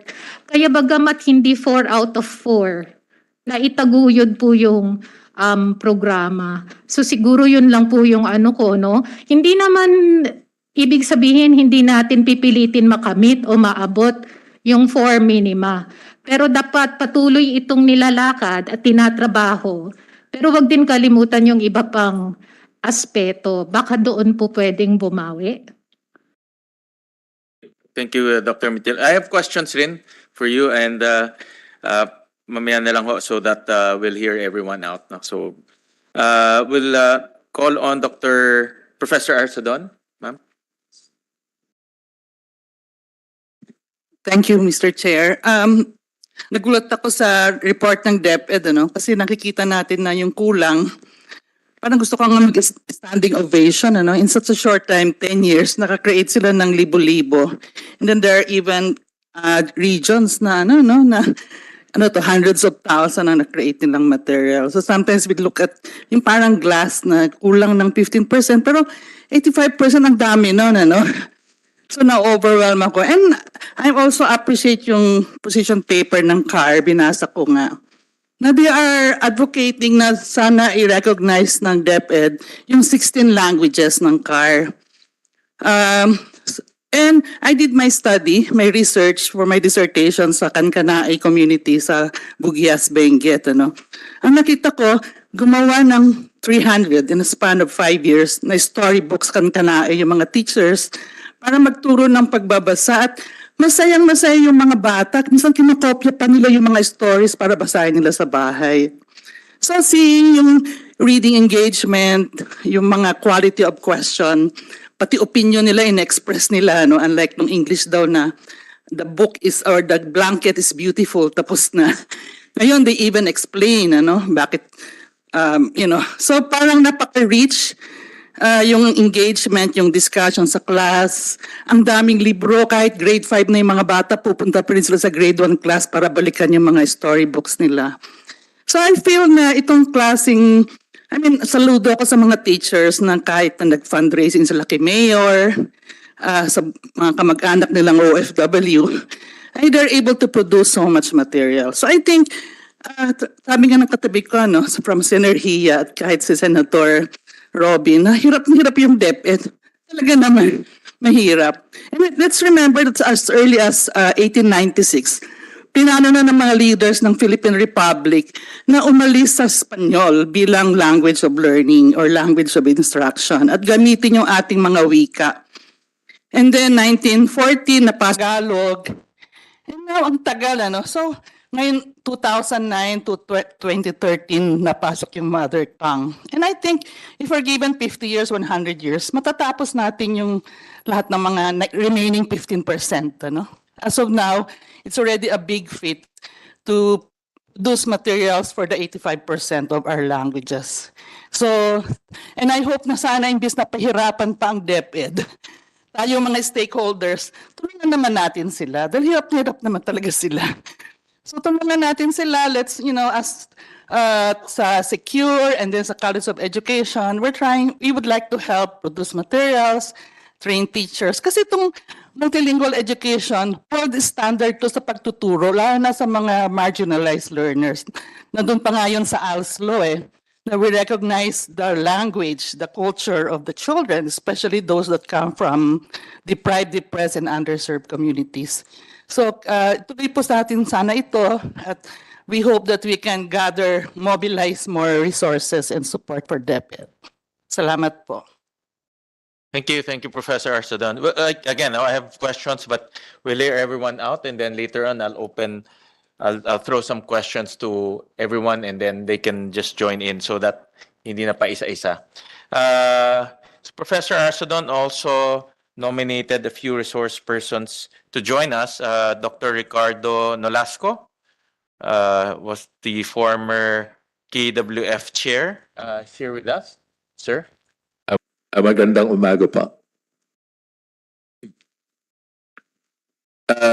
Babasahin ko na lang yung isang statement na bahagi po ito ng 21 reasons, good reasons, kung bakit dapat ipagpatuloy at dapat suportahan ng DepEd firmly ang L1-based MLE. Babasahin ko na lang po para maiksi.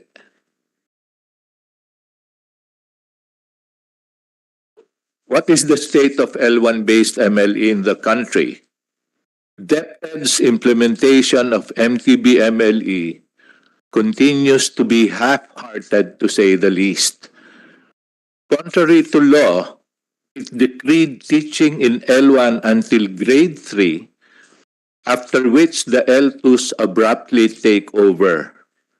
It authorized only 19 official LOIs, FSL or Filipino Sign Language not being one of them.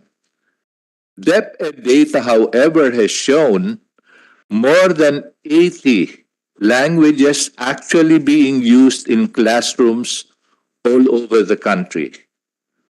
The K-12 curriculum is overcrowded and some of its goals unrealistic, like attaining trilingual fluency by grade 3. Teachers are not receiving adequate training in subject matter content and in L1, L2 teaching methods. Needed L1 materials have grown by leaps and bounds, but still cannot meet demand, and many are mere translations from English. Despite all these shortcomings, the early language learning and numeracy assessments in 2016-2017 and 2017-2018 have found grade 3 children to be nearly proficient in L1, in Filipino, and English.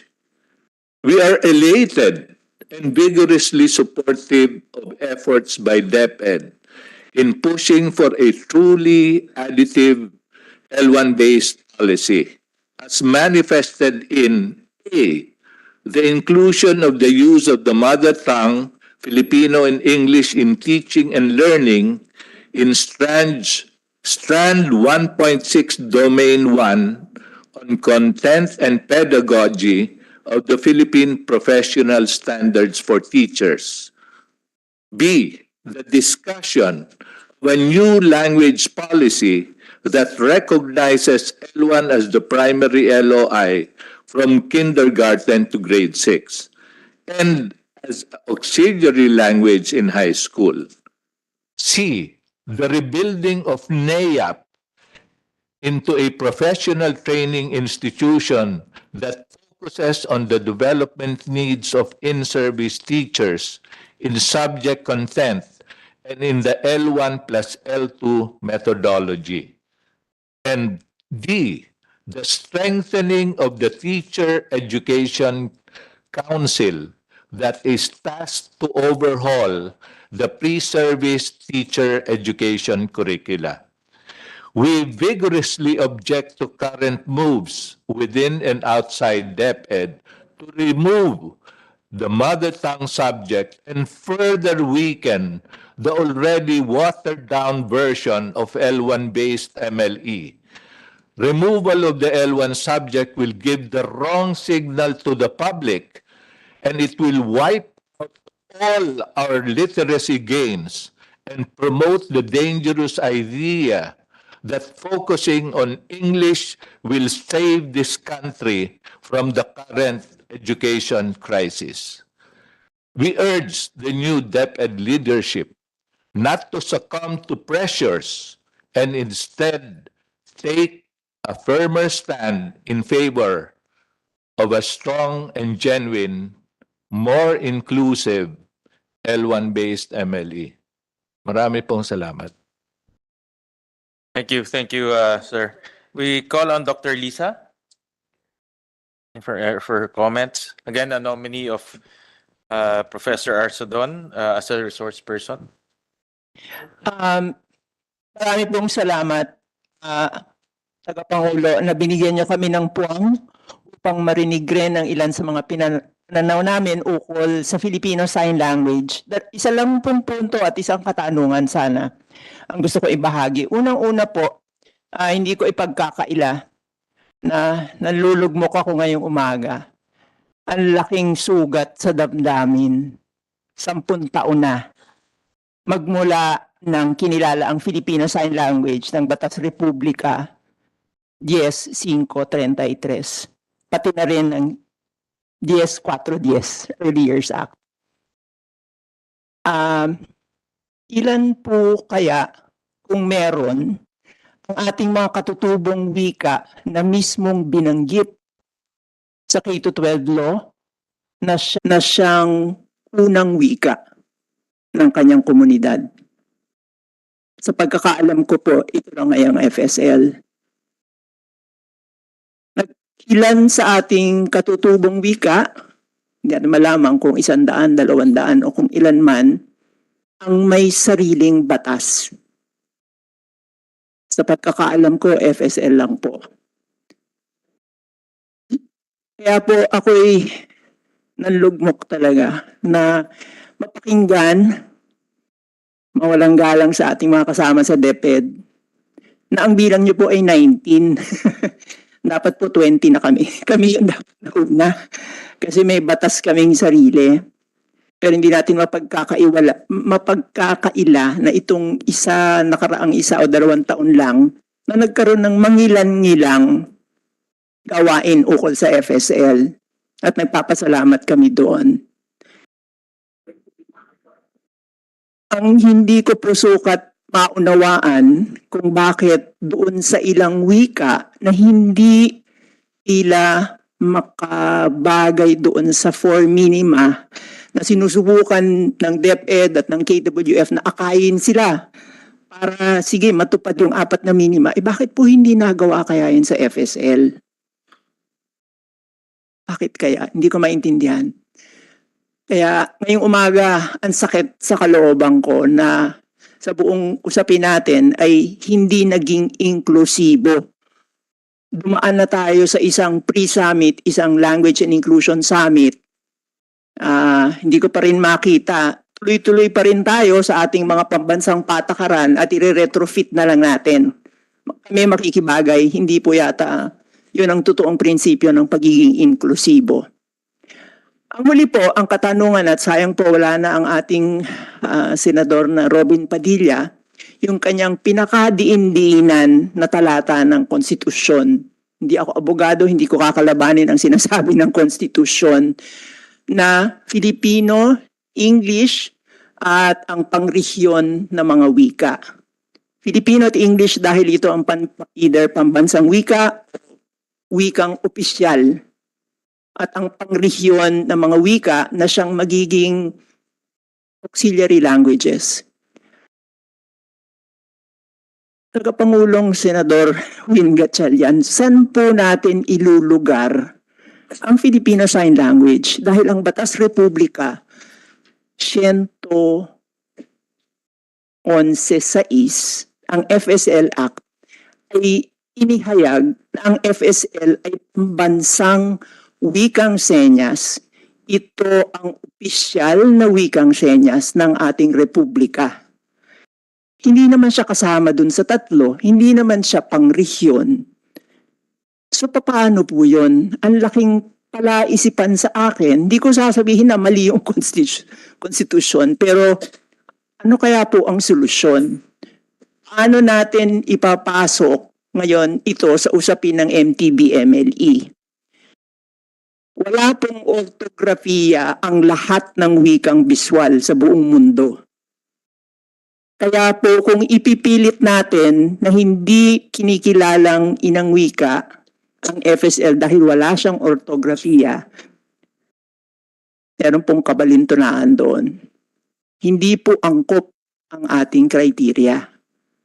Kaya hindi kami makapasok sa loob ng DepEd.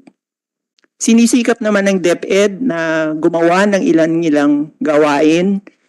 Nagpapasalamat kami, pero ang huli na lang po, ang iminumungkahi namin sana magtayo na lang ng isang task force sa loob ng DepEd na kasama dito ang mga kwalipikadong deaf at hearing na mga katauhang may background at may expertise sa linguistika ng wikang senyas. Kaya yun lang po. Maraming salamat. Maraming salamat po.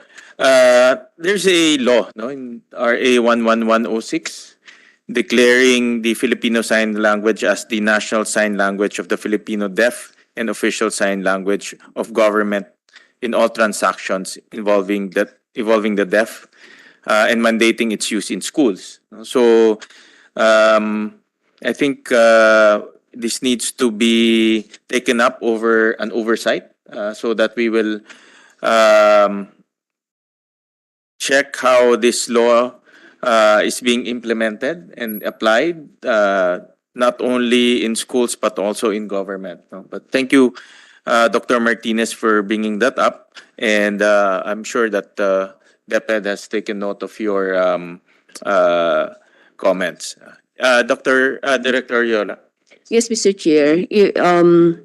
if only to share you also the efforts of the Department of Education, particularly on the implementation of the Filipino Sign Language. I have to mention that we've got a number, hindi lang mangyalan. We've been working as far as I'm concerned because I got in central office in 2018, and from the time I got in central office in 2018, we already started working on the Filipino Sign Language. We have trained already trainers from the regional offices, and if we were to get into what our regional offices are doing, they're also doing some trainings on this. In fact, we've been involving actually the deaf community, our partners from the deaf community, in coming up with some of the materials. In fact, the latest, which we even invited Dr. Lisa here, is the harmonization of materials for the Filipino Sign Language. So, and even in our the trainings that we conduct, particularly for our receiving teachers, the Filipino Sign Language is always form part.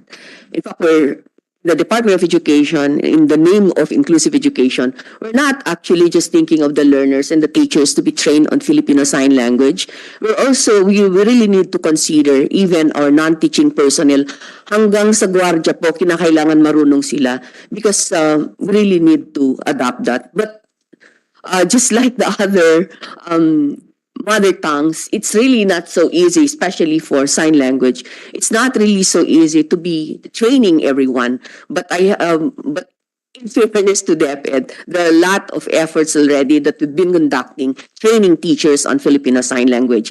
And I know very well that Dr. Lisa is very much aware because there are many times that we even invited her as one among our speakers. Thank you for that. Thank you. Thank you for that. We call on Mr. Antonio Iganalinos. Igkalinos. May spelling yung aking apelido. Mali pala dito. Sorry for that.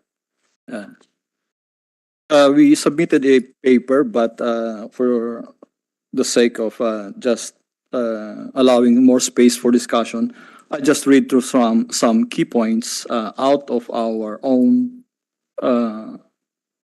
appreciation of several data sets as far as MLE is concerned, both local and outside of the Philippines. So I'll just go through the key messages we were able to make sense out of those assessments. First is that L1-based MLE is not a magic bullet. So while well-implemented mother tongue instructional programs can be expected to produce strong results, these strong results are the product of consistent effort, hard work, and plenty of good instruction. An empty model can produce results if the policy governing its operationalization is implemented to its fullest extent. Second is L1 use broadens access to education, especially among minority, rural, poor, remote, or intellectually average populations. The MT model is democratic as it grants access to those who might otherwise be excluded because of the barrier of language. Conversely, an L2/L3 model tends to limit educational access to the privileged, the children of elites, the well-to-do, the well-connected, the speakers of one of these languages, while the future of the children of a poor farmer in the remote village may not be an issue at all. Third point, building or rebuilding something important takes time and effort, and financial resources too. It was never realistic to implement MLE in 19 languages by edict and expect it to happen quickly with good results.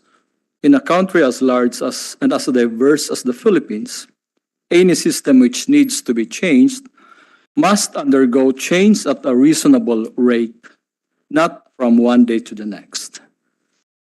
Next point, a single modest demonstration project is worth more than 100 policy papers. Demonstration projects serve three vital purposes. One, testing the viability of a policy proposal at a reasonable cost.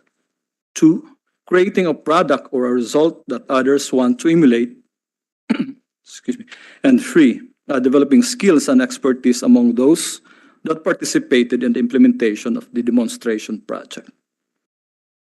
Next point, suspension or deletion of L1-based MLE is never an option.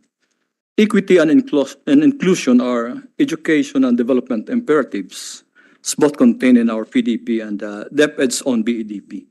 And suspension or deletion of a learner-centered program means disenfranchisement of hundreds of thousands of non-Filipino and non-English speaking learners from participation. I'm quoting this from the initial work of Dr. Orbeta of PIDS presented during the summit last May. I think it's a work in progress. Therefore, any attempt in this direction is an attempt at reinstating inequities in education access. We can't help but bring out the example of the 4Ps. No? When the Programang Pantawid ng Pamilyang Pilipino was first introduced, it was also met with heavy opposition from all quarters, with everyone claiming this to be a humongous dole-out. Many were made to believe that the 4Ps would bankrupt the national government. But as a long the program was eventually made permanent despite criticisms against it through legislation, as criticisms against managers and policy actors, without implying that there is also mismanagement in the implementation of the MLE. The same principle underlies mother tongue-based instruction or education, that it guarantees equity, that no learners are left behind, that all learners are included. We wish to point out also this little known fact, so it becomes part of our conversations on MLE, that Congress failed its oversight duty when it failed to carry out a thorough review of the implementation of 10533, considering its impact not only on basic education, but on the entire education sector. That should have been done, we thought, sometime in 2018, early on. That way, we would be dealing with far lesser complex problems in implementation that we are facing now. Next point. Results from large-scale assessments belie claims of English proficiency in learners that were tested in the language. Results from such large-scale assessments question the notion that children naturally speak English in some parts or in many parts of the country. Results across assessments indicate that learners require longer exposure in empty instruction. The more developed the mother tongue is in oral and written forms, the easier it is to develop second languages. Thus, time spent in developing the empty strengthens learning second languages. Next, strengthening implementation remains the only option. The problems being raised so far are primarily the result of low fidelity policy implementation, which are operational, again, provided us that the implementation of MTB-MLE, for example, in Davao, does not comply with the provisions of the law. So this is a direct quote from the privilege speech. This is because Davao learners do not use the mother tongue in Cebu, but Davao Binisaya for communication. So language mismatch between teachers, students, and language materials has to be addressed firmly and resolutely. Finally, the period for correction in misimplementation is long overdue. The pandemic could be the last reminder for us to take action. We anticipate that the Second Congressional Commission on Education, of which the good senator is a ranking member, to thoroughly examine all the recommendations for various interest groups and ensure that only the most fair, just, and sustainable solutions are considered. Let me wrap up with a few comments on language mismatch. We've seen already some of the models that are emerging in terms of addressing mismatch, and I think some of these initiatives are well underway in at least 2 regions, in regions 5 and 6. And we believe some of those implementers are present. They can provide some more insights on those issues later on. Thank you, Mr. Chair. Thank you for that. We're also privileged that SIL is here with us. Miss Maria Cecilia Osorio Van Zante. No, ma'am. Any thoughts po? And we've used your study many times. No, in fact, in some of our presentations, we've used your 185 languages. No. Yes, sir. And so, can you give us some of your your thoughts on the matter, and also maybe a preview on the things that you do in SIL? Maraming salamat po sa pagkakataong ibinigay sa SIL Philippines to be part of this important discussion about education in the country. Nais ko po muna sigurong bigyan ng pagkakataon ng kasamahan ko na si Rinjin Fe para magsalita patungkol dun sa ilang impormasyon siguro na kailangan natin mag-zero in muna dun sa mga importanteng numero na pinag-uusapan po natin para po tayo ay same page doon sa ating mga pinag-uusapang mga bilang ng mga lingwahe.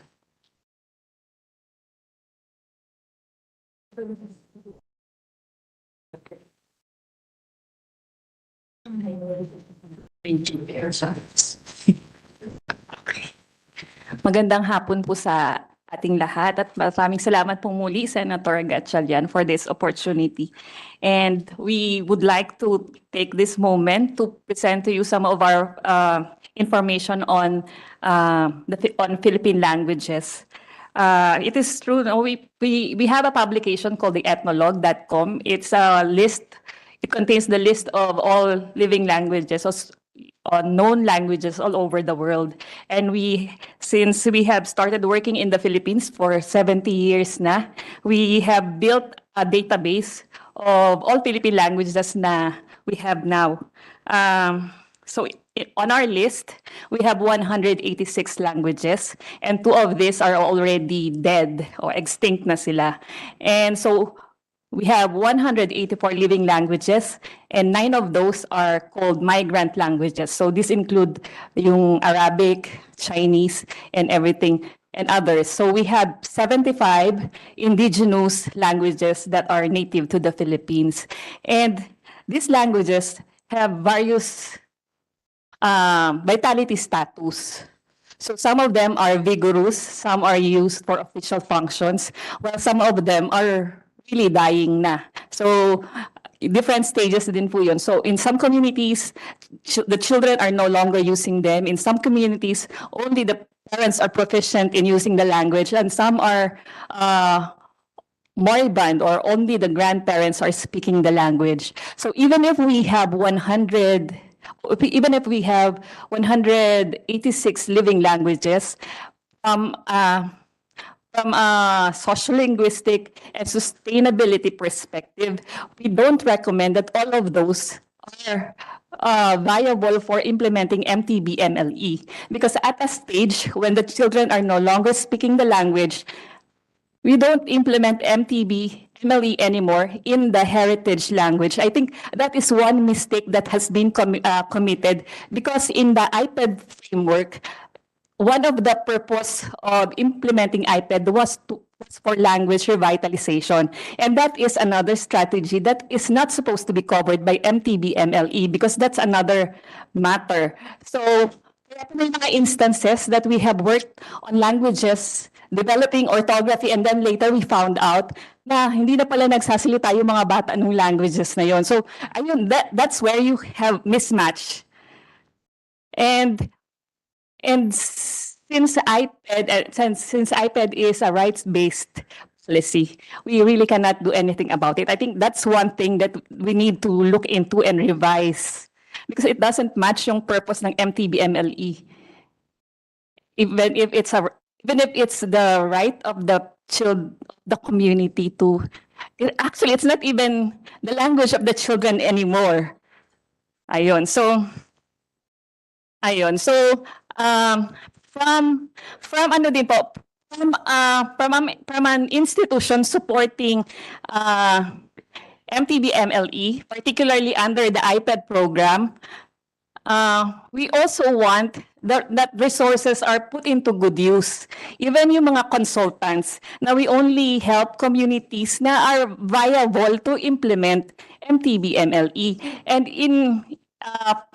And another thing pa po, so for example, Kapampangan, because I'm from Pampanga. So in some communities, Kapampangan is is vital, it's vigorous, but there are communities where it is no longer or parang not all children are speaking it anymore. So then you have to adjust, find out which communities are really using Kapampangan and which are not using it anymore. So you use whatever language is being used by children in actuality. So from a sociolinguistic perspective and from a language development perspective, that is what we are proposing, and that's part of our statement, na instead of just, para most of the discussions were into language diversity, but we also have this language endangerment issue in our hands, and we haven't talked about it.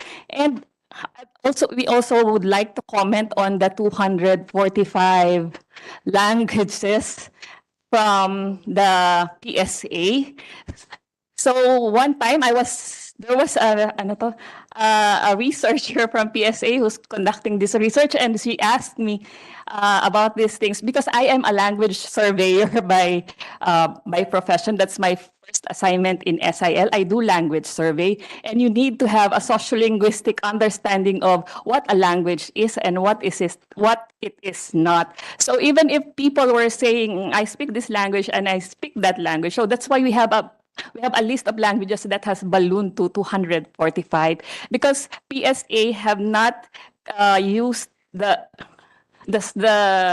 criteria that we used as linguists to identify what a language is and what is a dialect. So that's why we have a lower number of languages, because we have also to make sure that the languages we are referring to are the same with the languages that the children or the parents said that they are using. So we need to figure out, really study it, what is the relationship of these languages from one another, so that we'll know what language are we really working with. And there are cases, sir, like in Kalinga, they are very, we call it ethnocentric or something like that, because they need to keep their identity, their tribal identity. So they would say, I speak this language, even if we acknowledge that, sir, they have their own variety of language. But for sustainability then, and this is their decision, I'm just saying I don't want to comment on their decision, but we can say, sir, that language groups can share an orthography if they have like phonetic similarity, same tunog, sir. So you can create an orthography using that same tunog of different varieties of language if they so desired. So creating a primer out of that is another task. And even if, sir, we have experience like in Tivoli one time, they speak the same language, they have varieties, they have lexical variation. So you can still work on that. They share the same orthography, but you can adjust the words that you would use in your books. You don't have to have different orthographies for varieties of language. They can share, and you can just adjust the words that you use in the books for the children to be able to use that. I think that's what we refer to as contextualization, but it's more than that. The contextualization, you also include culture and all of that. But that is basically the language issues that we want to put forward, that we can do something about it if we just spend time researching on these languages or the status of these languages or the relatedness issues of these languages. Thank you, sir. And Ate Cecil would share more. Gonzalez, just stay there, no? We can add more chairs, so that we can directly ask you questions. Sige,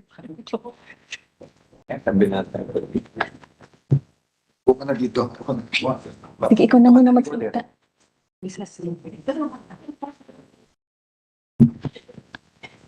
And salamat sa kasamahan ko si Rinjin Fe. Siguro sabihin na rin po natin, sir, na kailangan po natin din alamin yung dynamic ng isang lengguwahe at saka yung identity, no? So, malaking usapin po yan kasi pag ang identity ng pinag-uusapan natin, medyo interwoven po kasi ang language, culture, context. So, mahirap ihiwalay ang lengguwahe. Pero sa pagkakataon, kapag edukasyon ang pinag-uusapan natin, ano yung pinaka-komportabling lengguwahe para sa bata? Yun yung pinaka-importante po kasi may effect po kasi ang preference ng parents kapag ang pinag-uusapan natin na edukasyon. Pero bottom line po, ano yung komportabling lengguwahe sa bata? Ano yung strongest language niya? Yun po yung dapat na alamin natin. Kasi po kapag may interference ang miski sa language at sa ating mga tahanan, may interference yan doon sa preference ng parents. Pero yung pag-alam natin, ano yung strongest language ng bata? Yun po ay malaking usapin sa edukasyon. Bago po nagkaroon ng MLE, yung mga hearing po ng 2013 for 10533, ginamit na po ang Lubuagan case study. At alam po natin na ang Lubuagan ay homogeneous community po sila. Mahabang panahon, hindi lang pong 10 taon ang pinag-uusapan natin kung Lubuagan ang ating babalikan. Conversation pa lang po sa community 6 years na para po angkinin nila yung gagawin na maaring gagawin sa edukasyon nila. So 6 years po, 11 years ay pagtuturo ng mga prinsipyo. Meron silang voluntary na paggawa paano nila i-contextualize yung curriculum sa kanilang sitwasyon. At pagkatapos po noon, mga 2005 lang sila nagsimula ng experimental na nakita na mas gumaling ang mga bata sa paggamit ng Ingles at Filipino sa tulong ng kanilang lengguwahe dun sa area.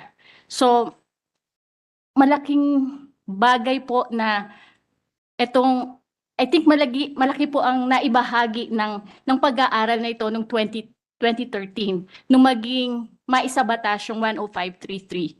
So binalikan ko lang po para po makita nyo na meron siyang ibinunga noon pa man. Ngayon, alam ko po ang usapin natin na implementasyon. At alam po natin na sana po, imbis na isuspinde, sana status ko po ang makita natin para po talagang kasi po, Ginoong Senador at Mr. Chairman, yung 2013 hanggang ngayon, 3 taon po doon ay nasa COVID tayo. So parang kulang po yung panahon na yon para talagang bigyan ng pagkakataon na makita yung benepisyo ng paggamit ng L1 ng mga bata sa loob ng classroom. Thank you, Ms. Sante. I have a few questions. No, you mentioned earlier that bottom line to use the strongest language of the learner. Opo. Should government dictate what is the strongest language of the learner? Hindi. Mga bata po ang makapagsasabi noon using as an assessment tool. So yung mga bata ang dapat magsabi. Hindi po sasabihin. Meron pong assessment tool na gagamitin para malaman natin kung ano po yung pinaka-strongest language na ginagamit nila. So for example, sa Cordillera, mali po na sabihin ng gobyerno, ng estado na Ilocano ang gamitin nyo doon. Opo. Mali ho yun. dapat po tinetesting talaga kung anong ginagamit ng mga bata in many domains. Okay. And then, nasabi niyo rin na in your opinion that the parents, the effect of the parents, no? The effect of the parents. Itong effect of the parents, dapat ba ang magulang meron ding boses kung anong lingwahe ang dapat gamiting ituro? May effect po ang preference ng parents sa In what way? ginagamit ng In bata. what way? In a school setting? No? For example, in Cordillera, again, no? Kanina, I've heard from Ma'am Rosalina, from the other resource person. Cordillera is one of the most diverse in terms of the language, no? So, let's take that as an example. Ano po yung influensya ng parents sa paggamit ng lingwahe sa pagtuturo in a classroom setting? Yung sa classroom po, wala silang magagawa pero yung ginagamit sa bahay. Mm-mm. At kung ano yung gusto nilang gamitin sa loob ng bahay. Kung ang isang magulang, ako po ay kasal sa isang American citizen. So ang first language po ng aking mga anak ay English. Pero pinili ko pong ituro ang aking katutubong wika na Tagalog. Bagamat nakatira na po ako sa Davao City, alam po ng mga anak ko ang Tagalog. Pag nanais ko po na magamit nila at gamitin nila at ginagamit namin sa loob ng tahanan ang native language ko.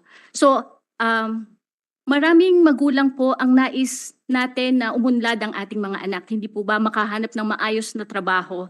At madalas na-equate natin ang paggamit ng lingwahe na Filipino or English as malaking effect sa ating kabuhayan para magkaroon ka ng trabaho.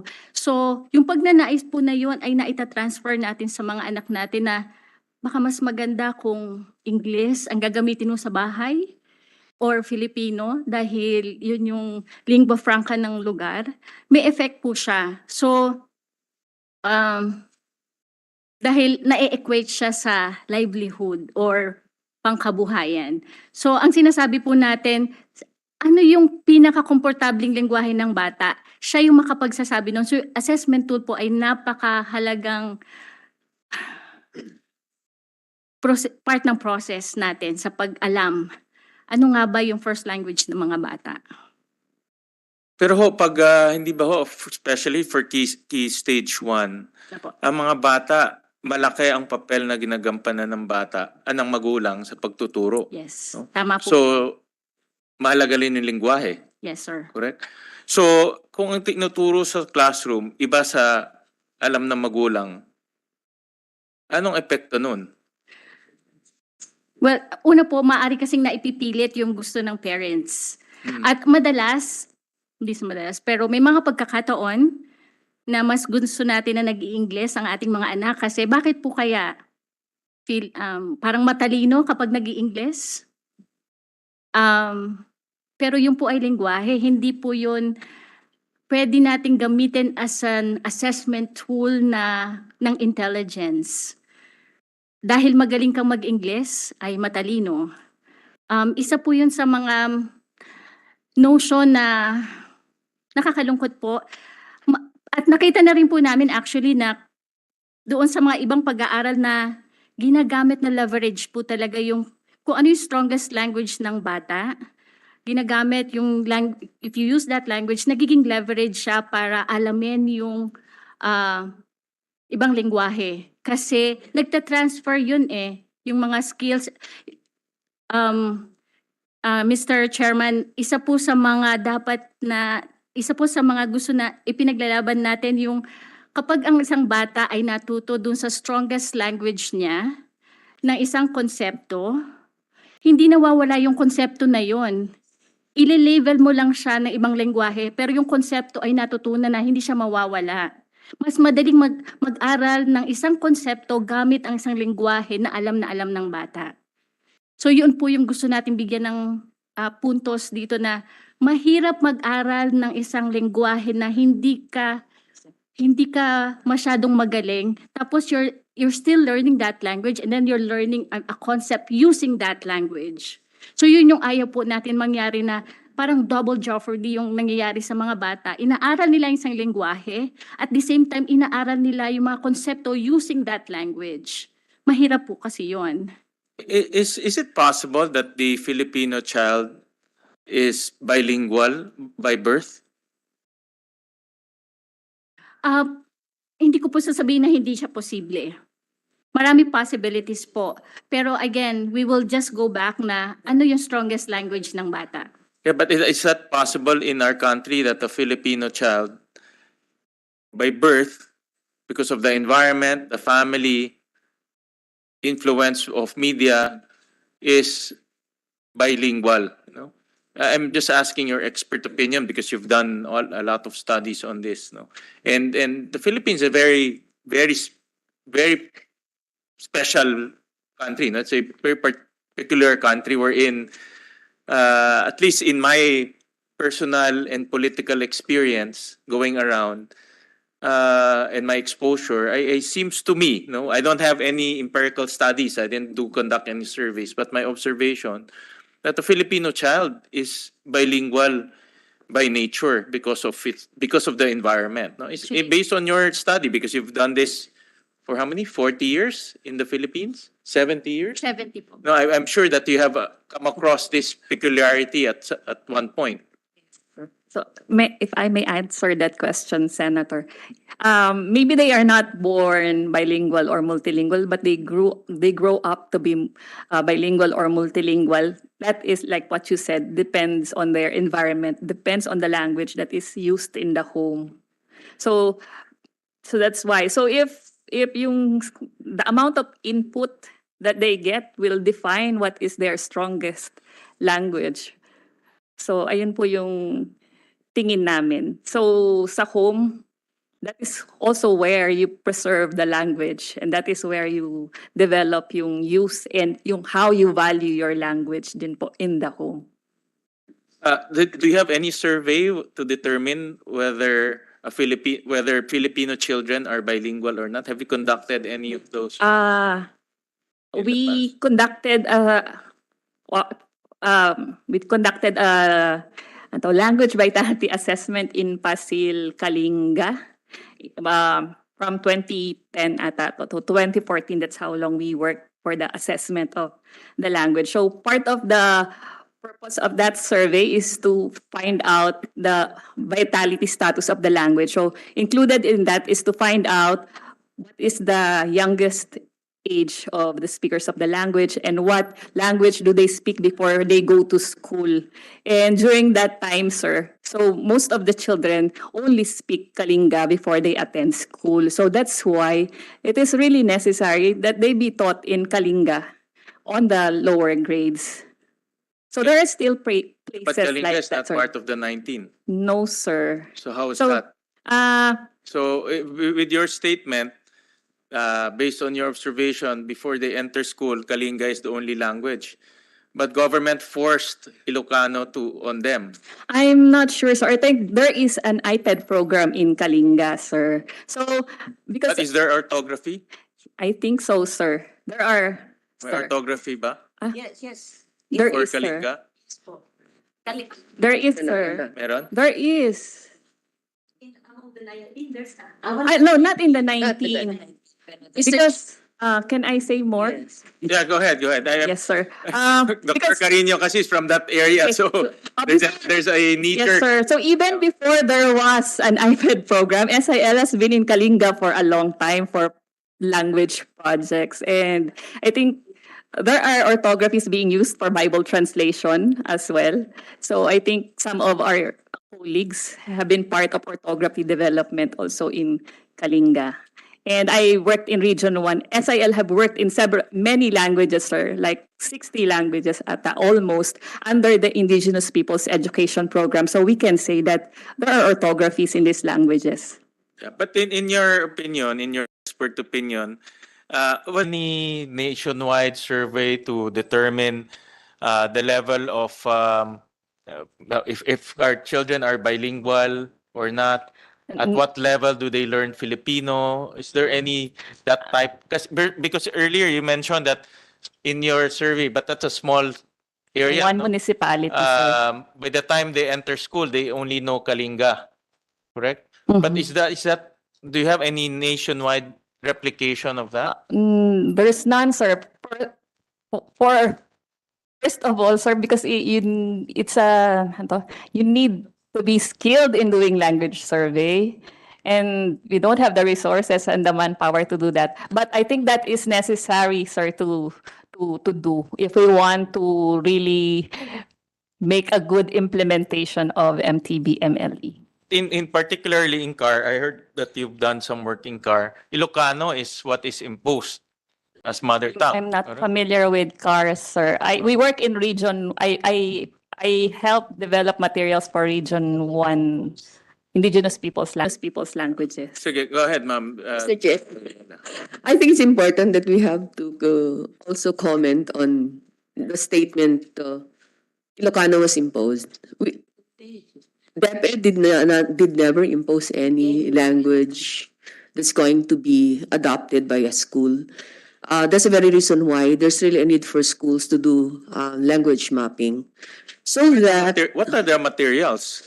okay. So that what happens actually, sir, is when there are multiple languages being used in that area, then it's the lingua franca that's going to be used.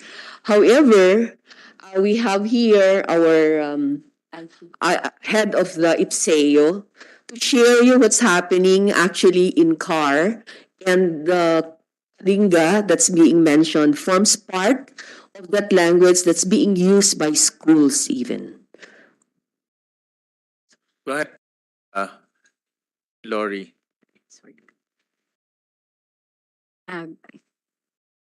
Sige po. Good afternoon, Mr. Chair. If I may expand perhaps not just in CAR, but to share the experience of the iPad program. So with one of the major policy issues when the iPad program was initiated was in relation to the language of teaching and learning, particularly for IP learners. So when the iPad program started, one major assignment given already was how to provide support to IP communities and the local DepEd in developing the orthographies for the languages used in schools where there are IP learners.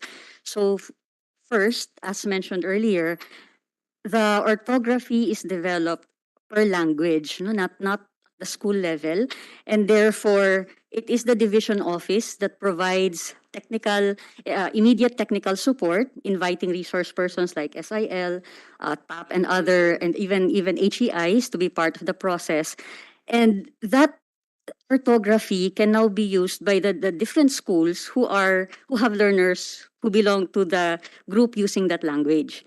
So as presented earlier, sir, there are now, at least based on our recent survey, there are going back to the slide, to one slide earlier. In 2019, 20 languages were initially submitted to DepEd for review. The intention of the review is not so much to screen the language, it's more of to check that the formatting, the way it's presented, is similar to how it's done with the 19 languages.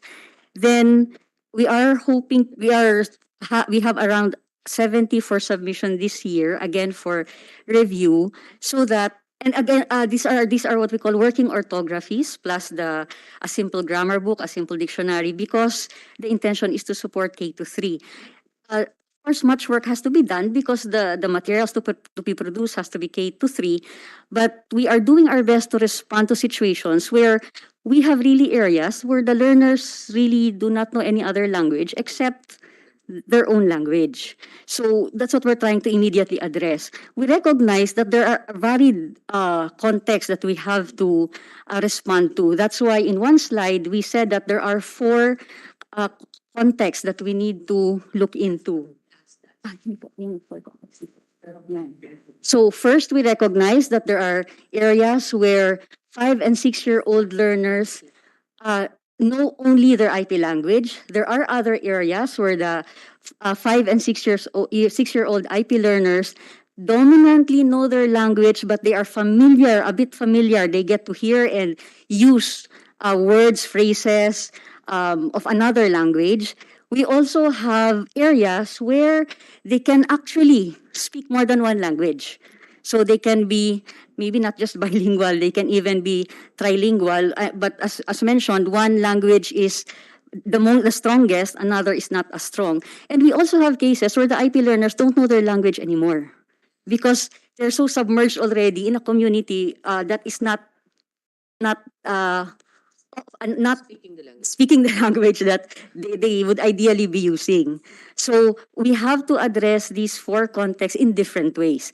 But at the minimum, we are addressing the case of the learners where they only use their IP language. Kasi yun po talaga yung pinaka-urgent. And then the other context, sir, this is now the point where we really have to match things like the teacher availability, etc. To address also the need of teachers the need for learners who are monolingual, DepEd released a hiring policy specific for IP Ed so that the teachers being hired are those who know the language and the culture of the learners. So that has helped a lot to make it possible for us to actually move into orthography development, making of learning materials. Again, maybe it is not as slowly, we are addressing the needs of our learners who are in this kind of situation, where that's really is the only language they know, and the exposure sometimes even to the next language, usually Bisaya, Ilocano, Ilonggo, etc., can be later on. They may be 9 or 10 years old before they get exposed strongly to another language. So far, to summarize, that is where we are. So that is also being applied in CAR. There are the interesting thing in CAR is the region is really by context is really diverse. No, we do have still schools where a particular language is used, the local language is used, and only one school will be using that language. It's not as if there are many. As mentioned in the presentation, some languages only 2 schools are using it. But again, the effort because the effort of DepEd is to respond to the needs of the learners, the teachers do their best to use the language and then transition the learners to the next language needed. Yes, Dr. Carino. Hello. Thank you, Mr. Chair. Since CAR has been mentioned several times, I'd just like to answer the thing on why is Ilocano being used in CAR. Like, I think it's really on the implementation, because when the materials or when the implementation of the mother tongue came, the ones released to CAR, the materials released to CAR, are all in Iloco, Mr. Chair. And because the materials are in Iloco, so the understanding of the teachers is really they have to use that because they have nothing to use. Right now, I was an SDS of Ifugao before. The Ifugaos didn't want to use the text because they don't understand. So what happened is, and this is an honest thing, I'm sorry, my co-DepEd officials, the teachers, the school heads, they were forced using their own time to keep translating. But what's wrong with translation? The context is already destroyed, no? Because they were not trained to translate, no? But because they didn't like to use the Ilocano, some schools, what I allowed is, okay, you use the usual text that we use, the English and Filipino, but you explain in the dialect. No? So, what we are trying to point out in the Cordillera administration would be, what if you will allow us, no, since we are really unique, you will allow us to still use Filipino English textbooks. Anyway, If you are a teacher, just like me, who is an IP, when I was teaching, even I was teaching in high school, when my learners do not understand, I explain it in the dialect, no, because I know the dialect. Now, that can happen, and that is actually happening now. Because when I came back as a regional director, Mr. Chair, I still found out that after years, the teachers are still translating. When I went to Carao, they keep on translating. So I said, up to this time, we keep on translating because we have to accept that no materials were given. Actually, for Kalinga, the mapping that we had here is the only language being spoken now is Kero Radyo. I do not see Lilubwagan. This is Kalinga. So, this is Kalinga. So I'm just wondering what happened to the orthography you are telling. Why was it released to us? So what happened, Mr. Chair, just like what I placed in my position paper is because of the diverse language in the car we're in. For me, for example, I am in Ibaloy. But my terms in Ibaloy, which is Kapangan Ibaloy, is totally different from Kabayan Ibaloy. So if it is the teacher from Kapangan who translated, the one in Kabayan will not understand. And that would be a problem. That's why, honestly, I released a memo telling we use textbook in English or Filipino, no, because, and then if they do not understand, then the teacher will just have to explain in the dialect. Because what happened is the mother tongue was in Ilocano, the exam, the assessment was in Ilocano, and for sure, they got low in mother tongue. So that was the actual situation. So I'd like to reiterate again, Mr. Chair, that if we are for research, let us be allowed to go bilingual. Anyway, most of the teachers in CAR, in K-3, because of what was mentioned, that we have to hire teachers who are good in the dialect, can easily translate while teaching. Not necessarily coming up with texts which are written in the mother tongue of the community, because even just one language like Ibaloy has different versions, unless we will be able to come up with the different versions which all the teachers and learners will be able to use. But now that we do not have the materials and the necessary training, let us continue with the bilingual, and then in mono in areas as mentioned by Lori, where it is pure, though at this time we do not really see pure because they understand other language. If there are materials that are prepared already in that particular language, then we can still allow. Thank you, Mr. Chair. Thank you, Dr. Carino, for your very honest opinion and feedback on that. And thank you very much for coming over all the way from Baguio. No, so it goes to show how important and passionate are you in this topic. Again, no, in any policy, there's a review. No, and in the process of review, you might want to hear the good things, but you also need to hear the truth, no, which is not normally good. No, but and then we assess. No, that's where we are right now. No, yeah, go ahead, Doctor. Mr. Chair, just to comment on what was said by Director Stella, she was right when she decided not to implement Ilocano. Because first and foremost, the learners are not Ilocano speaking. They are not speakers in Ilocano. So that when she decided to make use of Tagalog, Filipino, most probably, according to her, that's the language that the children understand and can at least speak. So, tama yung decision niya. In fact, if we're going to look at how we are supposed to be organizing learners, that's how it should be. Because there should be no one school, one language policy actually. Yun po yung intent po ng ating ng ating, yun po yung intent ng language mapping.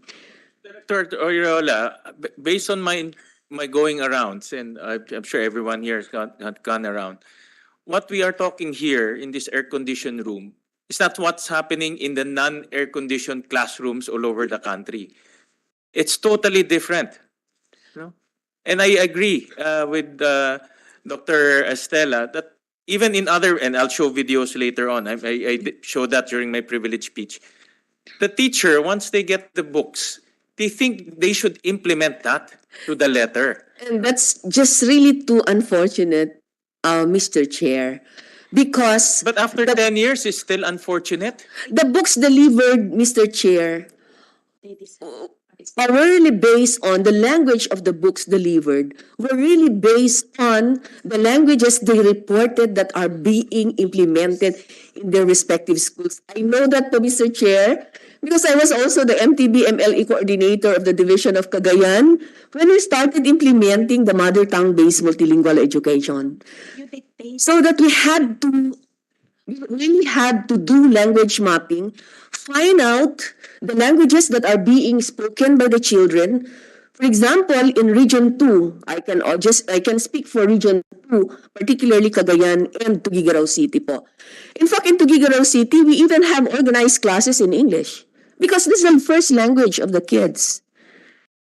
And then we had to, when I got in Tuguegarao City, they were not yet implementing Ibanag.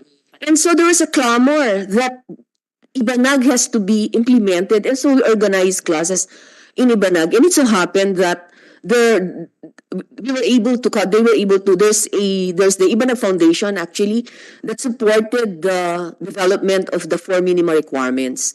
So, hindi po nangyari po na si DepEd, Central Office, ang nagsasabi Ilocano ka, Tagalog ka, Filipino. Wala po sa policy po yon.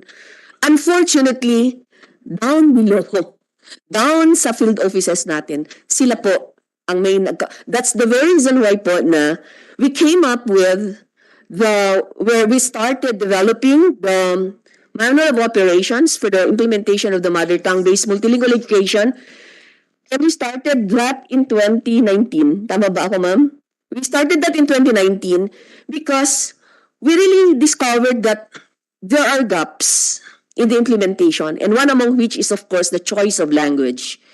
Kaya nakita po namin yun. So we're now finalizing actually the manual of operations because we noted itong mga pagkukulang po ng ating mga eskwelahan. But I have to emphasize, as an implementer myself, na yung request po for books from the central office, particularly language use sa books natin, hindi po galing sa central office na report po yun. Galing po sa mga field They're limited offices. to only 19. Yes. They're limited to only 19. Had CAR had the choice of choosing the other dialects, they would have chosen that. But then again, walang choice eh. Mr. Chair, if I may mention also, we have a report from that of the IPSEO. For example po in Davao, I'll show you later. Apparently, the Davao Binisaya and Sinugbuan ng Binisaya Materials developed. are different. And the Davaoenos are saying that they had no choice because the even though they requested for the Davao Bisaya, they were given the Sinugbuan ng Binisaya. And they were compelled to use that. I'll show you. Yes, I heard that, Mr. Chair. They have developed their materials. I am a Bisaya, so I know, and these are variations of the language, like daka, kaka, damang. Our teachers were trained to just follow what's in the book. Pero like English language, we have variations. Kaya pwedeng beautiful, pwedeng pretty, pwedeng gorgeous. Ang problema kasi, kung ano yung nasa aklat, so that is my first discovery when I went to the central office.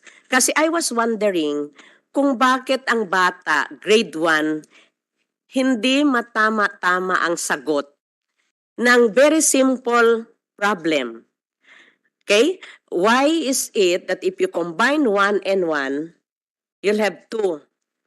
So I went to the classroom. The whole duration of the session of the lesson, ginamit ni teacher ang put together. Kasi yun ang nasa aklat. Yung test, gumamit ng combine. Yun ang sinasabi ko sa mga teacher. Kasi we are going into additive bilingualism.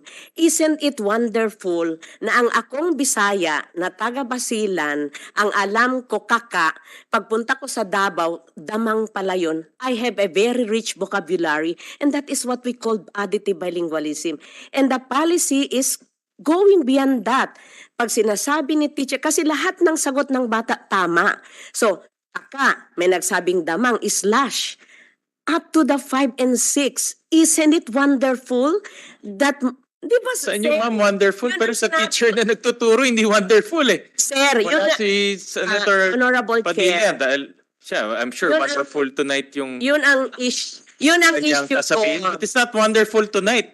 You ask the teachers. Yes, I know. And Kausap it ko yung- pained me so much Kausap because ko yung I said that in the training. I have a video on that. Hindi ko alam kung bakit. Pero, sir, we're talking about 299,000 teachers in This- K to it seems 3. to me kasi, this is my take. Implementation talaga for me. This is my take. What you're saying is wonderful. Wonderful tonight. But on the ground, Dr. Carino can attest. And I've seen this. I've heard them. It's not wonderful. It's painful for them. But the thing is, since it's painful for the teachers, they don't accept it. They have that pain in their heart. And obviously, our children are the one being affected. So that's where we are coming from. Yes, thank you po. So anyways, we'll talk about the solutions later on. No? Yes. We'll go deeper into that later on kung may solutions, no? And how fast and how much do we need, but that's where we are right now. No, there's a big gap between what we are discussing now and what the teachers are feeling and experiencing on the ground, and you acknowledge that. No, so yeah, so we'll talk about that later on, but we'll go to the other resource persons para we can hear them also. We're very fortunate. Father Nebres is here. Father is a member of the Advisory Council of EDCOM, who's also gone around more than I do for the last many years. And just take note, he's also part of the first EDCOM. No? So if there's anyone in this room who knows education from the first EDCOM to the second EDCOM, it's Father Nebres. So, yeah. Well, I've been listening, and what really emerges is that DepEd is trying to cope with the situation. What I say here is that we really have, either from the point of the law or the DepEd, we cannot have a very simple statement, like, because the teachers will not. You are making a lot of distinctions here, but the teachers simply see the law, and they will follow it literally. So whatever it is, Mr. Chair, we really have to craft a statement which simply says that you are allowed flexibility or whatever it is, because that's really what you're saying. You're allowing it to be flexible, but I've worked with the DepEd for the last 40 years, and DepEd is very centralized, and teachers are afraid. I've worked with DepEd, with public schools for the last 40 years. Teachers are afraid to innovate because the district supervisor will come and tell them that's wrong. So that is the culture. And so you have to be very explicit if you want to tell them that you can be flexible. And that has to go all the way from central to superintendent to the supervisor. And the teacher has to have it, so can show it. Because I've been doing math with them, and really it's a problem. Teachers are afraid to do what they think should be done because they will be penalized if they do not follow the law. So that's the culture of DepEd. I think anybody who has worked with on the ground knows that. And so it's wonderful that Dr. Stella is able to be flexible there. But you're the division superintendent, so that's okay. But all the way down, unless they have somebody like you, they will be afraid. That's really the reality, you know. That's reality.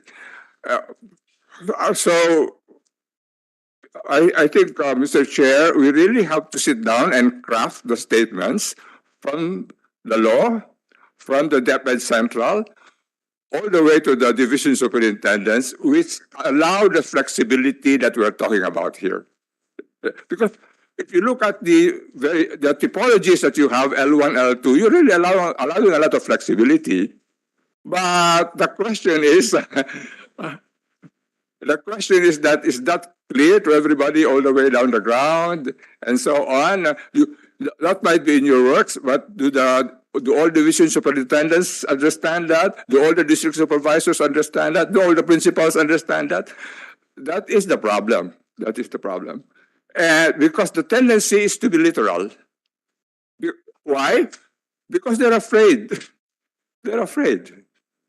They're afraid. So that's the first point. So what you have presented allows a lot of flexibility, and I see that. So the question is, how do you craft the statements, Mr. Chair, from the law all the way down, which makes it clear that that flexibility is encouraged even?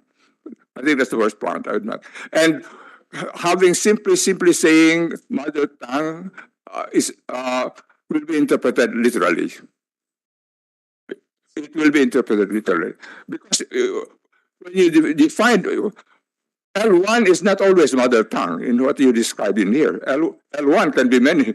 L1 could be the nearest thing you said to mother tongue or whatever it is, but it's not mother tongue. So what you have stated that are fine. Your L1, L2, L3. I think it allows flexibility. But we have to make. That's the first point I'd like to make. The second point I'd like to make is the importance of reading materials outside the classroom. I'm always a mother tongue. I'm Ilocano, and I first learned to read in Ilocano, and I read every issue of Banawag for my first 6 to 10 years, and I really appreciated being able to read the stories. So, but they were available. I still remember the stories of Lola Basyang, the novels of Ignacio Caravan. I still remember them, and they had a great influence on me. But then the question I have is, do you have the storybooks for the children? Because if they're going to learn to read, it cannot simply be in the classroom, independent. And, well, textbooks are not very attractive to read for if you're young. They need stories, they need color. You have to stimulate their imagination. So the next question I really would have is, we have to talk next about reading materials and storybooks and bring their imagination. Because I've seen the effect of this very much. You know, I'm working with a group right now that is trying to build more and more reading centers in the public schools, very colorful ones, painted, and we find out, for example, that. I don't know if you know this. If you send a child to a place to read, what is their favorite? If you allow them to do anything, what is their favorite position to read? What do you think? Yeah, lying on the floor. Lying on the floor. That's the way they'll read. And so we've been building reading centers, which have nice plastic tile floors where they can read in there. And we have really seen the effect. Because the pictures stimulate their imagination, they really want to read. They want to know the story. So that's the next question I have. How can we do that? But then the next question is, can we really produce storybooks like that in all the mother tongues? That I am not so sure. And what I'm seeing myself in the places that we have done this is that they can actually shift to Filipino quite quickly in terms of the stories. No? You have to use mother tongue first. No, I totally agree with that. But you find out that they can shift quite quickly from being able to read the mother tongue to reading in Filipino. And that they transition quite fast if they want to, if they want to read. So I think in the discussion about learning to read, we have to take account of what they do in the classroom, but then how do we transition them to really wanting to read and providing those materials? And I do want to argue that it's quite that they can shift to Filipino quite quickly. As I said, I'm Ilocano, and I've been doing this in several schools in Ilocos, in La Union, mainly I'm from La Union. And I see that surprisingly, they'll even pick an English book and pass it. So anyway, since we're not just talking about mother tongue, we're talking about reading. Very is for the children to eventually be able to read in mother tongue, in Filipino, and in English. I would like to argue that we have to really think this through. And so, for example, if Dr. Stella says that allow the teachers to use a book in English or Filipino and explain it in Kanay or whatever, Ibaloy, that might be also the way it will work. But maybe the main principle I have is we have to translate what we are saying here in terms of flexibility into clear rules where the teacher understands that they're okay to do this and they're not afraid of being corrected by a district supervisor who says that's not the rule. Thank you. Thank you. Thank you, Father. Thank you for your insights. Mr. Chair, Yes, go ahead, sir. gusto ko lang banggitin yung sinulat ni Father Nebres noong year 2000 at sana alala niya, no?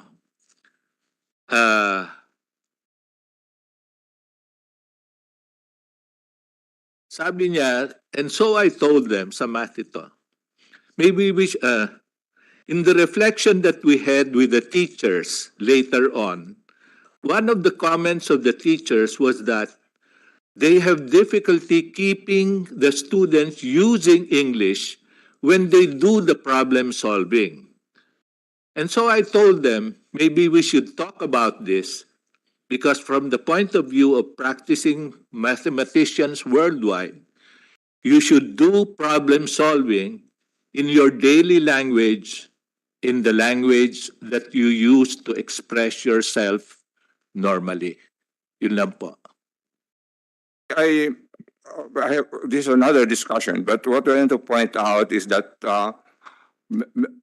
many people think that mathematics is simply an intellectual exercise. No, it's a very emotional exercise.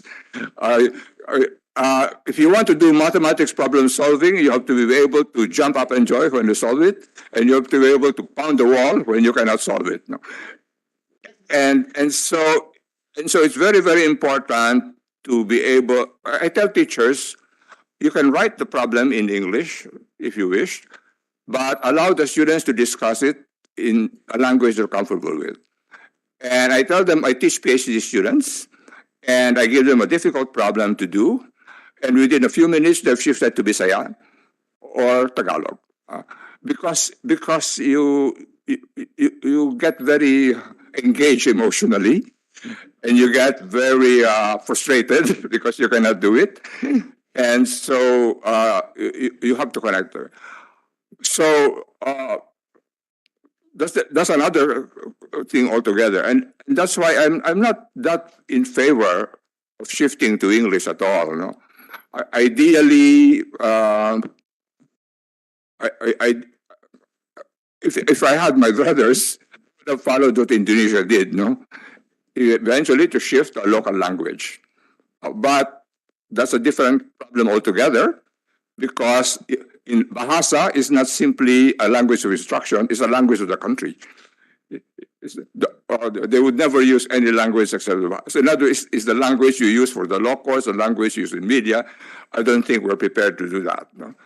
But anyway, I would just like to say that yes, the Ateneo people I have, that's what we tell teachers. You can, when you're teaching mathematics, you have no choice but to use English because that's what's there. But please discuss it in a language they're comfortable with. Yeah. And anyway, say in mathematics, the symbols are the same in any language.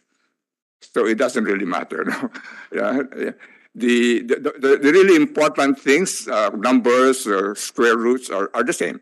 So so whether you explain it in English or Filipino, it doesn't matter. The actual solution eventually is the same. No? The numbers will not change, and the equal signs and inequalities will not change, and so on. But yes, it's because doing difficult mathematics problems really involves a lot of emotional engagement. And English is not normally a language in which we feel, no? Maybe some of us will say ouch when we're hurt, but not all of us will do that. So, okay. Thank you. Yeah. Thank you, Father. We'll call on Synergia. We're very privileged that we're here with former Mayor Carlo Medina of Vigan, who is also an education advocate and an Ilocano speaker. No? So he can shed light and enlighten us on his thoughts on mother tongue and its implementation. Good afternoon, Senwin, and good afternoon, everybody. Sa oras po na nakapag-ikot ako kasama ang Synergia and during my time as the former mayor of Vigan City, nakausap po namin ang iba't ibang local government units at mga DepEd officials. And sasabihin ko lang po kung ano yung mga na-observe namin. Sasabihin ko lang kung ano yung mga nakita namin at kung ano ang mga experiences namin sa mga sites na ito. Being an Ilocano and being from a city which is Vigan, alam naman po natin na ang mga cities hindi isa ang dialect, especially big municipalities. When you go to Cagayan, ma'am, iba-iba ang dialects. When you go to Baguio, when you go to Iriga, to Iligan, iba-iba po ang dialects ng mga ito. Ngayon po ang sinasabi natin is hindi naman natin ini-impose kung ano ang dialect na ituturo sa kanila. Which is, I commend DepEd for actually doing that. Pero ang nangyayari po kasi, because iba-iba ang dialekto, iba-iba ang lingwahe ng bawat isa sa atin, medyo nagkakaproblema po sa implementation. When we went to Sultan Kudarat, nagulat ako na meron 3 barangay doon na ang dialect nila is Ilocano. Yeah. Maraming Ilocano sa Mindanao. Apo. Pero ang hindi nasdadamay ang Ilocano pag minsan doon sa dialect nila because they're so little, 'di ba? Pero ang sabi nga po ni ni Sen Win, kung ano ang komportable doon sa bata, sinabi nila ma'am, kung anong komportable sa mga magulang, yun ang ginagamit nila. So in that instance, yung isang barangay, isang community, lahat sila nag-iilocano. But when they went to school, iba na yung tinuturo. Tinanong ni Senwin kanina kung ano influence ng parents dito. Doon namin nakikita na kung tinuturo sana is Ilocano, but the mother and the father are not native language speakers of Ilocano, nahihirapan silang turuan yung bata. Doon nagkakaproblema. Kasi hindi lang kasi marami ang lingwahe, pero nagkakaroon rin ng migration. We saw this during the pandemic. People from Manila, people from big cities, nag-uwian sa mga probinsya.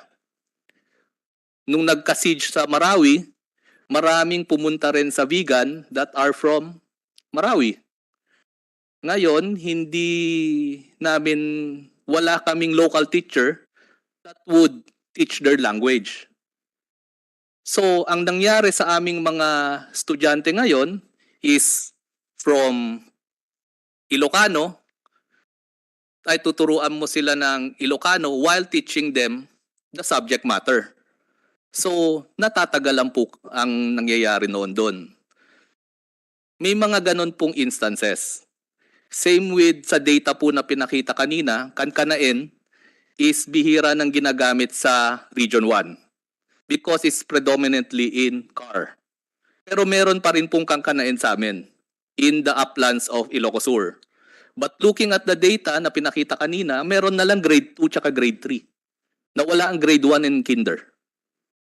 It's dying. The language is dying. Kasi, predominantly, Ilocano na yung tinuturo. Especially during the pandemic. Na inuuwi yung module, Ilocano. So yun po yung nakikita naming problema during those times. At the same time po, Ilocano, I'm Ilocano, Father Ben is Ilocano, hindi po magkaparehas ang Ilocano ng La Union, sa Vigan, sa Ilocos Norte, sa Cagayan, sa Pangasinan, sa Baguio. Nagkakaproblema po tayo doon. But the learning materials are isa lang. Yung learning materials at hindi na localize at na contextualize sa local language ng Ilocano for Vigan. My brother-in-law is from Ilocos Norte. At pag nag-Ilocano siya, pag minsan di ko na naiintindihan yung ibang word niya. So may mga ganon po kasing nangyayari sa amin. Malalim or like sabi ni Father Ben, yung Banawag, ako hirap na po kung basahin ng Banawag because it's not conversational. I know conversational Ilocano, pero hirap ako sa pagbasa ng Ilocano. So gano'n rin po ang mga bata ngayon. The written language in any language is different from colloquial. No? Yes. In other words, the written language is already an intellectualist language. That's why for priests, you have to read something like Banawag because you cannot preach with the colloquial. Yes. You would sound very barbaric. No? So in any language, there is the colloquial language and there is the high language that you use for discussions. That a priest will use for sermons. I cannot use colloquial Ilocano in a sermon. So it's the nature of any language. Yes. And that's why it's very important to read. I think that's why it's very important to be able to read because the written language is usually a kind of a more formal language. Yeah, it's a higher language. Higher language. Kung sa parents po, ganun na nga po yung problema, yung mga iba hindi nakakaintindi ng local language. Meron rin pong ibang mga teachers na hindi rin nakakaintindi ng local language that kailangan nilang ituro, so sila mismo nahihirapan magturo because hindi sila fluent sa Ilocano or they're not fluent in other languages. At the same time po, nagkakaroon rin po ng shortage ng learning materials. Like in Region 1 po, mas marami po ang learning materials ng Ilocano compared to Pangasinense. So, meron pong, yun po yung umabot sa amin na meron pong shortage ng ganon. Then at the same time po, nahihirapan po yung mga teachers magturo because there are certain terms in the subjects na walang Ilocano. Walang local language nila. Decimals, photosynthesis. We understand that. Kagaya nga po nung example ng fraction, pag minsan walang linagyan nila. Yes, Father? For technical things, I just say, just use the English word. Yes, Father. Japanese does that. They don't translate into Japanese. the technical terms, they just simply use the same, they Japanize the word. So I don't think there's any problem, no. Yes. Let's write down photosynthesis and explain it, no. Yes, Father. Or spell it in the Tagalog way. But yung mga iba po kasi, Father, translate nila. We tried translating it. Medyo nagka-problema doon ng konti. So, doon kami nagkaka-problema. Tapos, ang sinasabi po kasi ng mga teachers, when they get to grade 4 at nagbabago na yung medium ng instruction, doon na po nahihirapan na naman yung mga bata. Because they have to teach them again English or Filipino habang tinuturo na naman yung lessons na naman. So parang inuulit-ulit lang po daw nila noon. So yun po yung mga observations namin sa ground. Ang sinasabi naman po namin palagi with Synergia is autonomy dapat palagi with the LGUs. So sana po i-consider lang na kung itutuloy natin ang mother tongue, bigyan natin ng leeway ang mga local school boards na pumili ng ng mother dialect na gagamitin nila.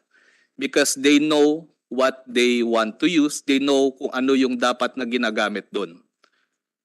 So kaya nga sinasabi ni Father Ben na yung mga reading books na localized, pwedeng gawin yung ng local school board kasi kaya nila with their fund and with the expertise ng mga tao doon. Total, nandun na rin naman po ang ating DepEd. So, yun po, Mr. Thank you. Thank you, Mayor Carlo. Thank you very much for that. We're also joined by USAID. Ms. Monica, you can share with us your research and some findings. Thank you so much, Mr. Chair, for this opportunity to present some of the work that we've been doing with the Department of Education. Mr. Chair, if you recall earlier this year, maybe around March, we did a presentation on ABC Plus and the work that we're doing in support of the MTB-MLE implementation. So hindi na po namin uulitin yung mga ginagawa. What we will be sharing with the group this afternoon are two new things that we've been doing since then. One is some of the results of the work that we've been doing on our language identification tool. So ito po yung parang pag-language mapping namin among students and in fact also teachers that does not just survey. We use a tool that really validates ano po yung lengguwahe ng mga bata. So we'll present it in a while. And also a result of a survey and a focus group discussion, a series of focus group discussions that we did with teachers and school heads in the region that we're covering. So that's region 5 and 6. Yeah. Sige po, next slide. So for everyone, we're referring to ABC Plus. Ito po yung project na in-implement namin with USAID, with the Department of Education and RTI International. And one of the things that we did was to create a language identification tool. Since we're supporting Region 5 and 6, we've done this in these two regions. We have, ito po yung sample ng Bicol Language Identification Tool. We also have a WVLIT, so Western Visayas Language Identification Tool. So what's different about this is that rather than surveying or asking the learners ano yung lengguwahe mo, ano yung primary language mo, what we did is to present a series of pictures to them and let them us ano yung tawag niya dun sa mga pictures na yon. In that way, we capture their thinking language, hindi lang survey. Because one of the findings that we did, one of the findings that we had when we did a language mapping was that there's some difficulty when we use the simple survey method. For example, in Region 5, most teachers simply assign Bicol to their students, but when we found out hindi pala Bicol, ang daming variation and sometimes they call it Bicol pero iba pala yung language nila. So mas importante yung talagang may systematic testing. Yung assessment kanina na binabanggit ng colleagues natin from SIL. So ito po yung ating language identification tool. Next slide. These are some of the results that we got. So when we did the assessment, so ongoing assessment Maputo, we were able to evaluate primary and secondary languages of over 55,000 learners and over 1,900 teachers. And assessment of the languages students and teachers used in these two regions, Region 5 and 6, revealed that most students and teachers in Region 5 speak either Central Bicol or Tagalog, while vast majority of both students and teachers in Region 6 speak Hiligaynon as shown in the charts on your screen. And in these school divisions, the languages that teachers and students speak matches in 94% of the classrooms. In Region 6, the language of instruction in the schools, in certain school divisions that we covered, matches the language of a school's community in all cases. In Region 5, the language of instruction matches the language of the community in 75% of the schools in the selected school divisions. Next slide. This is one interesting finding that we want to highlight. We did the language identification tool assessment to learners, checking their primary language and their secondary language. Because we've been talking about ano ba talaga yung dominant language and if there's a second dominant language. So at least for students in 120 schools, ito po yung initial results that we got in Region 5 and 6. For Region 5, 52.1% Tagalog. So we were covering part in Camarines Norte, talagang Tagalog speaker. Central Bicol, 42.5%, and English, 5.3%. For Region 6, Hiligaynon, 79.7%, followed by Sinugbuanang Binisaya, 13.7%, English, 5.5%, Tagalog 1%. We also checked on their secondary language, the same 120 schools in Region 5 and 6. So we found there were actually 84% of them in Region 5 that had no secondary language. So wala po silang reported, hindi reported, I keep using that word, but na minanifest when we use the language identification tool. 84% had no secondary language. 6% Central Bicol, another 6% Tagalog, 4% English, and others 0.3%. In Region 6, mas maliit ng konti yung non, pero yun pa rin yung majority. 63% had no secondary language, followed by 25% Hiligaynon, 5% Sinugbuanong Binisaya, English 5%, and Tagalog and others less than 3%. Okay. Next slide. We also did a checking on the composition of the classrooms. And we, based on that language mapping initial data that we have covering 13 divisions, 86 districts, 234 schools, kindergarten to grade 3, ito ba yung result on the compositions of the classroom, kung homogeneous ba sila or heterogeneous. 60% in Region 5 were homogeneous, 40% were heterogeneous. In Region 6, 51% of the classrooms were homogeneous, 49% were heterogeneous. We did some follow-up and asked some in these heterogeneous classrooms that we supported. We asked the teachers kung ano yung mga strategies nila. We were talking about multilingual classrooms or homogeneous classrooms. I'll cite one example. In Ibalon Central School in Legazpi City, we were talking to the teachers and asked how is the learning of children who do not speak the medium of instruction that was chosen for the classroom. And we found that teachers translate the words to Filipino or yung mga ibang language ng mga bata. And they act out the Bicol words or situations that the learners do not understand. So they have been doing translanguaging, they're doing all of these techniques. So there's 5 to 10% of the learners who do not use Bicol as the medium of instruction, but the teacher usually explains the instruction to this group separately before the rest of the classes who speak Bicol. And the teacher accommodates questions from the learners and they do not proceed until the learners understand what they are supposed to do or the story that they're referring to. So may mga ganung strategies po yung mga teachers that we work with in Region 5 and 6. Next slide. So we also did a survey on MTB MLE implementation in these two regions just recently, just 3 weeks ago, where the project is active. And the survey was actually designed to mirror the research done by PIDS in 2019 and to explore similar issues in the implementation of MTB-MLE. So we asked them questions about the choice and school staff proficiency in the medium of instruction, the extent to which teachers have been appropriately trained to teach beginning reading, the availability of teaching and learning materials, and the level of support of MTB-MLE in schools and their communities. And here are some of the results. Next slide, please. So on diversity of language, as you can see below, in the school divisions that we surveyed in the two regions, there's a rich diversity of language being used as medium of instruction. And in your screen, you'll see medium of instruction in the classroom or in the school and the predominant language in the community. And they actually mirror very close po. Our Chief of Party, Ina, will continue the presentation.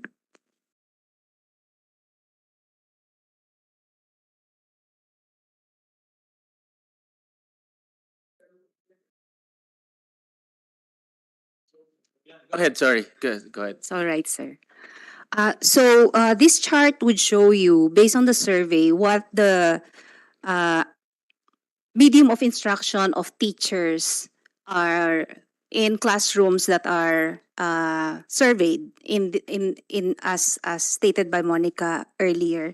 And as Monica also said, the predominant language in the community actually mirrors very closely the MOIs that are being used in the schools. Yeah, and you would see that these are not just the 19 languages. In Region 5, there's only one among the 19 that is in Region 5, that is Central Bicol. And there are many other languages that are being used in classrooms. They're actually, as told by teachers, they are using this as medium of instruction because these are the languages that the learners understand. Next slide, please. Part of the survey was to ask them if teachers have been trained on ELLN or any beginning reading training. And we found that around 90% have said that they have been trained on either ELLN or any other beginning reading instruction training as well. Next slide. On the availability of materials, you would see that our question was really on the access to orthography, dictionary, or spelling or editing guide. These are materials that are being used to develop early grade reading materials. And they said that around 30 to 40% have access to these materials. However, in ABC Plus areas in regions 5 and 6, we were able to develop, in partnership with SIL, materials that are not just in the 19 languages. We have brought here samples of the books that we have developed in Rinconada. We also have Minasbate, and of course, we also have materials in the 19 languages that were developed with the Department of Education. And as Father Nebres has said, these are stories that would really entertain and also really be interesting for children to read. They are leveled readers, they are decodable readers. So they are all being produced, and we hope that by the start of the school year 2023-2024, all of the mother tongue materials are already in classrooms. Right now, we already have the Filipino and English leveled readers in the classrooms in regions 5 and 6 and some parts of BARM. Next slide po. We also ask how schools and divisions are addressing the need for learner materials in the MOI. This is just in the MOI because we found that there are many materials that are in English and Filipino. And many of them, 53% in Region 5 and in Region 6, 76% are actually creating their own materials, reading materials. 58% in Region 5 and 41% in Region 6 are using ABC Plus materials because we have not been able to deliver some of the materials yet. They are still in the production stage. For example, for Region 6, we have Gatchalian and Kinaraya materials that are still being finalized for production and for printing. The same with other languages in Region 5 like Bicol Miraya, which is not part of the 19 again, Southern Sorsoganon, which are still also being we're still under production and for printing and for delivery very soon in the next few months ahead.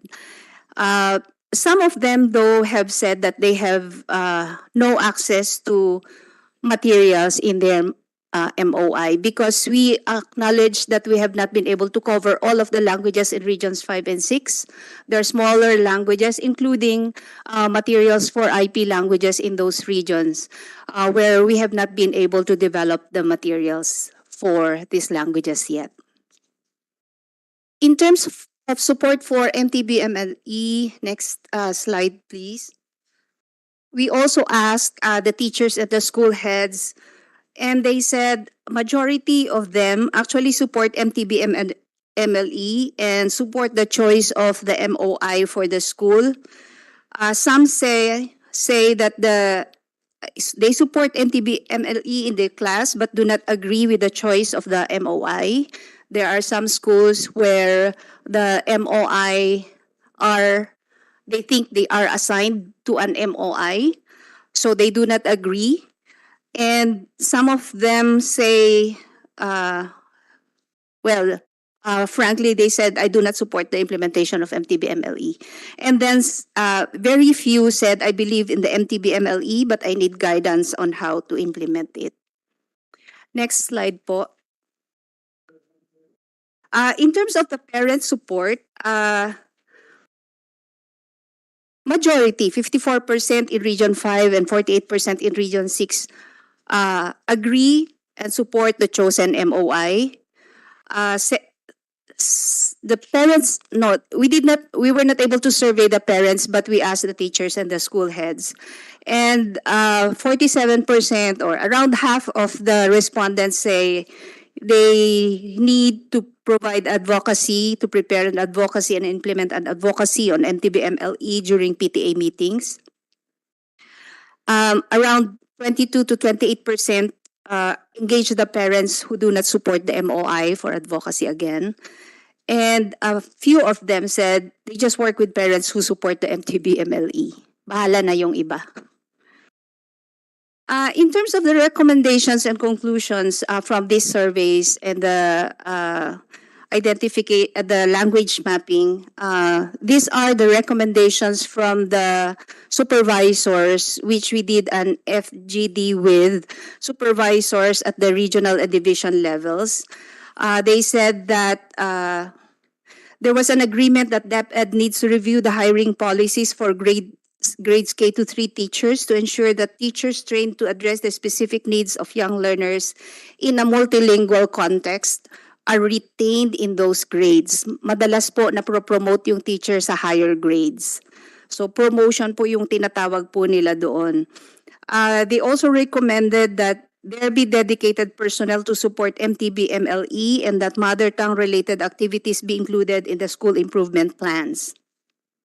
In terms of training po, many of them said that they've been trained on beginning reading, but they need a training on teaching in multilingual context. Yun daw po yung kulang sa mga training na naibibigay na po ng DepEd at bihira daw po ito na makita kahit sa labas ng DepEd, yung training on how to manage, how to handle classes in multilingual context. They would also like to see budget allocations to meet ongoing staff capacity development needs and materials development. Materials development po ang pinakamahal na investment kasi po yung printing niya ay napakamahal. Pero based on our experience working with SIL and the Asia Foundation, in the development of the books that we have now, we have developed, napakahirap po yung proseso pa lang, napakatagal po nung paggawa ng materials, especially in the languages that are not part of the 19 languages. So I think there's no slide for it, but we have prepared the costing for the all of the programs that we have developed. If you're interested, we have a cost per learner and cost per teacher. We have tried to implement MTBMLE as described in the DepEd Order number 19 series of number 21 series of 2019. And what we actually did was to help the DepEd regional offices to more effectively implement MTBMLE based on that policy. So development of materials, training of teachers, use of the appropriate mother tongue or L1, and using assessments. These are the 5 T's that we have presented to you, Senator, in the past presentations. And we have tried to complete that in the languages that there are present in regions 5 and 6. And we have costings for learner it's just around a bit more than 300, so 315 pesos for each learner. And around 10,000 for training po of teachers per teacher. For a suite of trainings that we have done, actually we have 2 trainings of 10 days each. The first training is on language transitions, and the second one is on effective use of reading materials. We are now developing and designing teacher training 3, which is on beginning reading as well as making the LAC functional. School learning action cells more functional, and TT3 is also focused on supporting teaching in lingual context. We're still in the design and development phase of that training. Also, as a next step, we are working on doing a language mapping in other regions po, so that we can also gather information, more accurate information in the other regions. Yun lang po. Thank you po. Thank you. Thank you to USAID. And I thank USAID for getting involved in this project and, of course, funding the project itself. I just have some basic questions. That is a survey that you conducted. It's not the entire Region 5.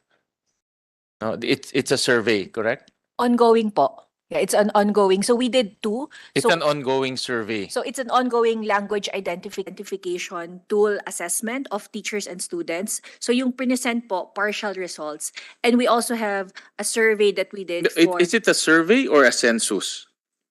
It's sir, it's going to be a census. The second So one that census, so presented, each teacher will be asked. K to 3. K to 3, correct. K to and 3, learners. stage 1. So each Teachers and- teacher will be asked. Yes po. Okay. And then the second one, yun po yung survey, yung how they were implementing the MTB MLE and their challenges. So dalawa po yung present kanina. Yung first one is for everyone, every learner and teacher in K to 3. The second one was just a survey. So may Okay. And both Region 5 and Region 6. Yes. No? Can I see the slide? Earlier I saw a slide on the languages, the different languages in Region 5.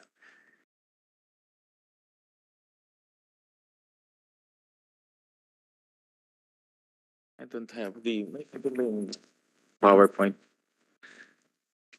Do they have the PowerPoint? maybe that one where the medium of instruction and predominant language in the community. Maybe that's the one. 8. Slide 8. Okay. That one. So this one is a census. You ask all of the teachers in Region 5 and Region 6. Yes po. Okay. This is a survey po. This is a survey Opo. of teachers. Of teachers po. Okay. What MOI they are using in their classrooms. Okay. And I noticed just in Region 5 alone, there are how many languages? This is 5 and 6 po. No, just on Region 5 muna tayo, no? Region 6 is ang dami rin eh, but let's just focus on Region 5. Opo. Based on the language mapping that was undertaken in partnership with SIL, there are 13 languages in Region 5. 13 languages in Region 5. Okay. And in this survey, it says that that's the medium of instruction the teacher uses inside the classroom. Yes, sir. Correct? But we all know that there is only one type of material, correct? In that area, from DepEd. There's only Bicol, no? Material. Opo. Central Bicol is the only recognized LOI, official LOI among the 19 that is in Bicol. Correct, correct. So, in other words, this is where I made that comment where the state is imposing a language that they will use. Because the materials are in Bicol language. But the reality on the ground is there are 13 languages in Bicol. And that's where the feedback from Dr. Carino mentioned earlier that once the teacher receives the materials, I think their perception or their reaction is to use that material. Well, in reality, there are 13 different languages in that area.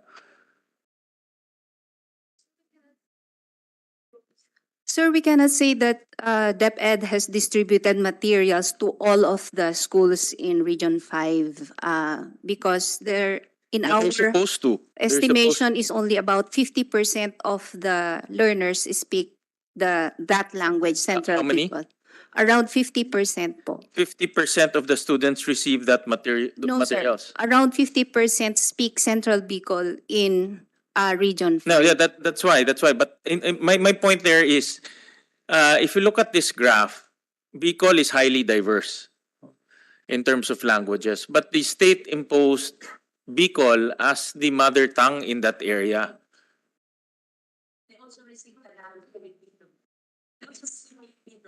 Ma'am, use the. Sorry po, Mr. Chair. Because they also receive Filipino, because Yeah, but they did not requested. receive the other Bicol like Bicol Yes, Miraya, Bicol Yes, po. Rinconada, Yes, West po. Yes, Albay, Bicol. Ang po. daming klaseng Yes, Bicol. because those who do not have the materials opted to use Filipino materials. So yun. So they requested for two. It's in the Bicol Central, which is Bicol Naga, and the Bicol and Tagalog. So all the rest outside of that Bicol Naga uses Tagalog. Then pero yung MOI nila as per survey, they use their own Yeah, but let's break it down. So they requested for Tagalog. Tagalog. But Yes, that's sir. not mother tongue. Yes po. Their lingua franca or other Yes po. than their mother Yes po. No, but based on this kasi, how many lang ang Tagalog? It's only 11%. Yeah. Correct? Yes po. So only 11%. The rest is different. No, but you distributed two types of materials there, Tagalog and Bicol. So if you stay true to the law, Bicol is not their mother tongue. Again, I'm just going to the basics. Yes I'm just po, I going to the understand. basics. But the policy is stating that if their language is not within the 19, they can develop their materials, and as soon as they are ready, they can use. That is why in that cases, most of them use already their languages or the lingua franca of that community.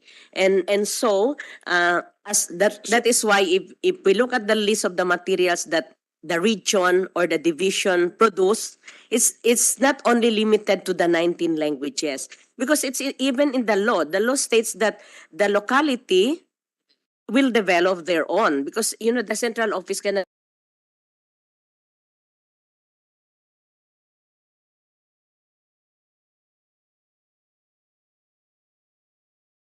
Develop their own. the DepEd Order There- 21.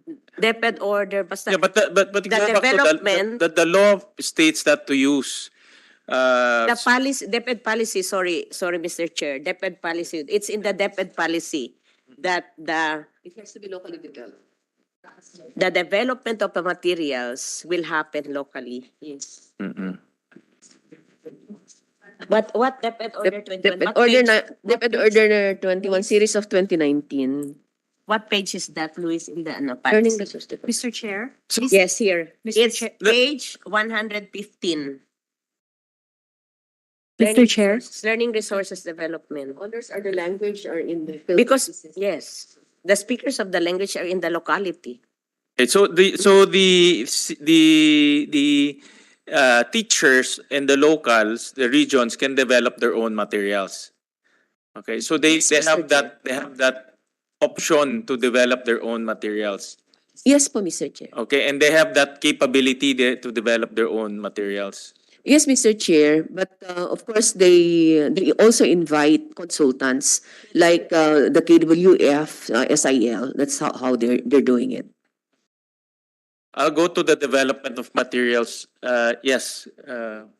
Mr. Chair, would just Answer. like to point out this portion of the survey that schools were asked about how they were addressing the need for learner materials, and only around 18% in Region 6 and 19%. So in Region 5, 19% said they had no access to learner materials in the MOI because 53% of them were creating their own, and 58% were using the one that we supported, ABC Plus Develop. But yeah, just to note that only 19% said they had no access. How to long their MOI. did ABC Plus develop the different a specific material for a specific language? For key stage 1, Well, for 11 languages po, and from 2020 to now. So it's a complete set of materials for K to 3. It took us almost three years po. Intensive, yeah. Yeah, so especially for the materials for those that are outside the 19 languages, so we have here examples of Rinconada and Minasbate materials that are for grades 1 and grade 3, Minasbate and Rinconada. so it took you 3 years to develop one language, 11 po. 11 languages for the materials. So in other words, Director Ariola, we're expecting our teachers for the next 3 years to develop their own materials. And aren't we also trying to decongest the time of teaching of our teachers? There's now a big discussion on overworked teachers. I think that's an ongoing discussion. And now we're expecting them to develop their own materials. I don't even know if they are capable to develop their own materials. They can speak like what Mayor Medina mentioned earlier, but to develop materials like that is I don't even know if they're capable. No? Let alone these guys took 3 years to develop 11 languages. So aren't we again putting a lot of burden to our teachers? Mr. Chair, each regional office and each division office has a learning resource. LRMDS. And they have a unit that's in charge actually of learning resources so that they have LR supervisors, and they usually take the lead in developing materials, in contextualizing materials for a particular language. The teachers in schools don't just do on their own. It would always be through the leadership of the schools division offices and that of the regional offices. And anyway, the Director 3 of BLR is around. In terms of production of these materials that are being developed locally, the BLR also provides funding, particularly for the printing, for production of these locally developed materials. But of course, others are in partnership with their stakeholders because we also see not rely on the good graces of yes, Mr. Chair. Of partners. Yes, we po. need to stand alone on our own 2 feet. But we have been downloading. Director Edward can share you, Mr. Chair, that there are funds being downloaded to support the the development of materials. Mr. Chair, good afternoon po. Yes po, each learning resource supervisor from the field, we capacitated all our teachers to contextualize the materials and the curriculum given to us based on the needs of the learners and strategies of the learners on how they would present the materials more diverse, more interactive, and engaging to the learners. We have received a lot of support, funding support as to the reproduction of these contextualized materials based on the contextualized method of each supervisor in its region and schools division office to fund the reproduction po of these materials. Let's go back to the first slide. But before I ask Ma'am Zante, go ahead po. Mr. Chair, I would like to add to we're part of the consultants for the project ABC Plus. And I just wanted to correct the notion that you can produce 11 languages for K-3 materials in 3 years. There's a lot of collaboration happened in the development and production of those 11 languages. Collaborated among different organizations. So I think it will be really necessary for key stakeholders to collaborate, assist DepEd in this very challenging, but we know the long-term benefits of this educational shift that we have done 10 years ago. I don't think kaya po talaga ng DepEd lang. And we are asking that we come alongside DepEd so that we can have yung talagang mapatibay pa natin yung implementation. And siguro isisingit ko na lang, Mr. Chair, yung idea. Siguro gawin natin example po yung ginawa nyo dun sa Davao City, sa Marahan, Davao ng Binisaya. Ang materials, bali po, ay galing sa isang dialect. I-correct na rin po natin notion, yung dialect po is a variety of a language. So, ibig sabihin po noon, merong, yung Sinugbo ng Binisaya is from Cebu. So, that's the language, one language. May dialect po yan, pwedeng Davao ng Binisaya. Meron din Binisaya sa Negros Occidental. But those are the varieties or dialect of that language. And so, importante na hindi galing lang sa isang variety or isang dialect ng language kasi nga po iba-iba, may pagkakaiba na dun sa lexical yung paggamit po ng mga words, vocabularies. Although they're shared the same orthography, nagkakaroon po ng pagkakaiba sa vocabulary use, isang aspeto lang po yun. So, salamat po, sir. Going to that Davao, I remember distinctly that the teacher said it's a foreign language to them. No, Sinugbuan ng Bisaya is a foreign language. In fact, I was surprised because I'm not a Bisaya speaker. Yes, But sir. hearing from a Davao, I always thought, no, I've been in politics for 22 years. I always thought Bisaya is Bisaya. But when that teacher yun, it wasn't a supervisor, wasn't a principal, said it's different. And the parents, diba, may parents rin nagsabi it's different. Okay. Because apparently during the pandemic, key stage 1 learners are not independent learners. They need parents to teach them. Even I remember distinctly that one of the parent there mentioned that it's foreign to them. It's like learning a different language. I was surprised. No? Kasi So it's not a dialect for them. It's a different language. They share the same phonemes po. Pero of course, yung vocabulary use, magkakaiba po. I think it's so different that for them it's a foreign language. Yun ang description niya sa akin. Siguro No? So yes, Father. I don't know it's a foreign language. It's more that the parents are not familiar with the written language. That's really more the problem. No, for example, what Mayor Carlos said. If you have not read written Ilocano, you'll have a problem because there are formal words that you don't use in day-to-day language. It's not different in the In other words, I read stories in the Manawag written by Ilocos Norte, even people in Region 2.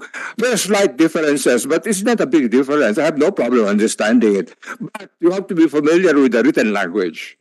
And I think that's the problem. The parents are not familiar. They might speak a version of Bisaya, but they're not familiar with the written Bisaya. And that's the problem. You're giving them written materials. Yes. Mr. Chair. Yeah, sir, you, Mr. Chair. Just after Father, Miss Dante, and then Mr. Jimenez, no? And Dr. Ariola. And then si Dr. Carino. So, yeah, yung difference po ng oral language at written language, very clear. The students are coming to the school, alam yung oral language, and this is where they would learn, develop further yung kanilang oral language, yung thinking, yung kanilang reasoning, but then you have to develop the skills ng reading and writing, and that's the written language. So, yun po, so, ginagamit mo yung dala-dala nila, what they know, yung oral language nila, para mas maging magaling sila at ma-acquire nila yung skills na yon ng written language. The Director Ariola, and then si Dr. Carino. I just would like to, for the specific example a while back, Mr. Chair, when you mentioned about a teacher not knowing even the language, the sinugbuang Binisaya, and it's being used, that's exactly one of the weaknesses ng implementation. Because in the very first place, if you're going to note po dun sa how to organize classes, there are models actually that are presented in the policy. And one among the considerations is, of course, the language of the teacher. So that even if there's really a need for schools to be selective of the teachers who should be assigned in that particular class, because they have to consider the language of the kids, and the language of the teacher should be at least the same with the language of the teacher.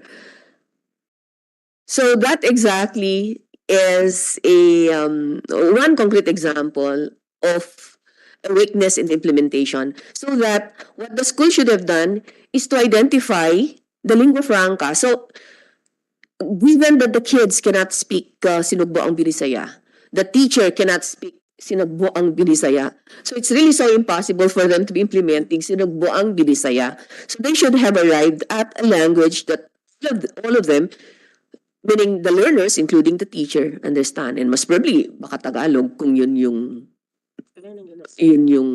naintindihan nila. English kung yun ang naintindihan nila. So those are options po. Thank you. Well, if they veer away kasi from using the mother tongue, it's a violation of the law. Because the law is very specific eh. The law is very specific. You have to use the mother tongue. From kindergarten to the first 3 years. So if you use Tagalog kasi yun ang It's a language that they understand. Yeah. Familiar with. Familiar. So it's a language that they can also speak. It. for the learner. Yes po. How about if it's but in that mapping it's Bisaya eh. The materials are in Bisaya. The materials are in Ilocano, the materials are in Bicol. Again, Mr. Chair, babalik tayo po dun sa in the choice of materials, particularly the language of the material. That request actually came from the individual schools. Na ang understanding po natin is, ang mga schools po natin ay nagkaroon ng language mapping.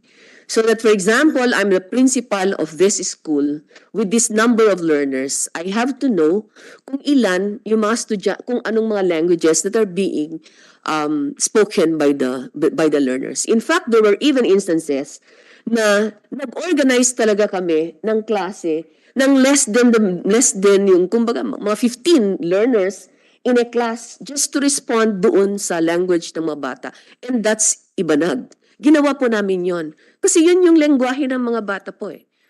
Anyways, but yan ang hindi ko naririnig sa ikot ko eh. Kaya nga po. In Pangasinan, they said they're supposed to use Ilocano. Wala may pong ganun tatlo po. kami na puro bulinaw yung students. That's what I hear. It's not coming from me. It's coming from the teachers that we talk to. Kaya For that, ma'am, sige, go ahead and then to Dr. Kaya nga po, Senator, no? For example, sir, in Bulinaw, si Bulinaw is not one among the 19 languages. Pero kinakailangan, kung for example, other than Bulinaw, ano yung pwede nilang maintindihan? Para sa ganun, kung ano yung maintindihan nila, at Tagalog ito, then let it be Tagalog or English or Ilocano kung yun ang at least naiintindihan nila. At yun dapat ang higi po nila na materials because materials are available for these 19 languages po. Dumami yung questions ko, pero Dr. Carino, Yeah, thank you, Mr. Chair. So, I would be speaking based on, as I mentioned, happening in the field. I think the choice of the Ilocano, in fairness to the teachers, they didn't have any choice, no, because the available materials would be the Ilocano. Actually, now that we had the mapping, and I mentioned that we can use actually Filipino, especially for Baguio, and that is what we asked for. I'm sorry that they said the only available material that we can give you now is in Ilocano. So I said that cannot be because they are asking for Filipino, no? That's reality, Director Ariola. I'm sorry, but I have to tell the reality in the field because we can never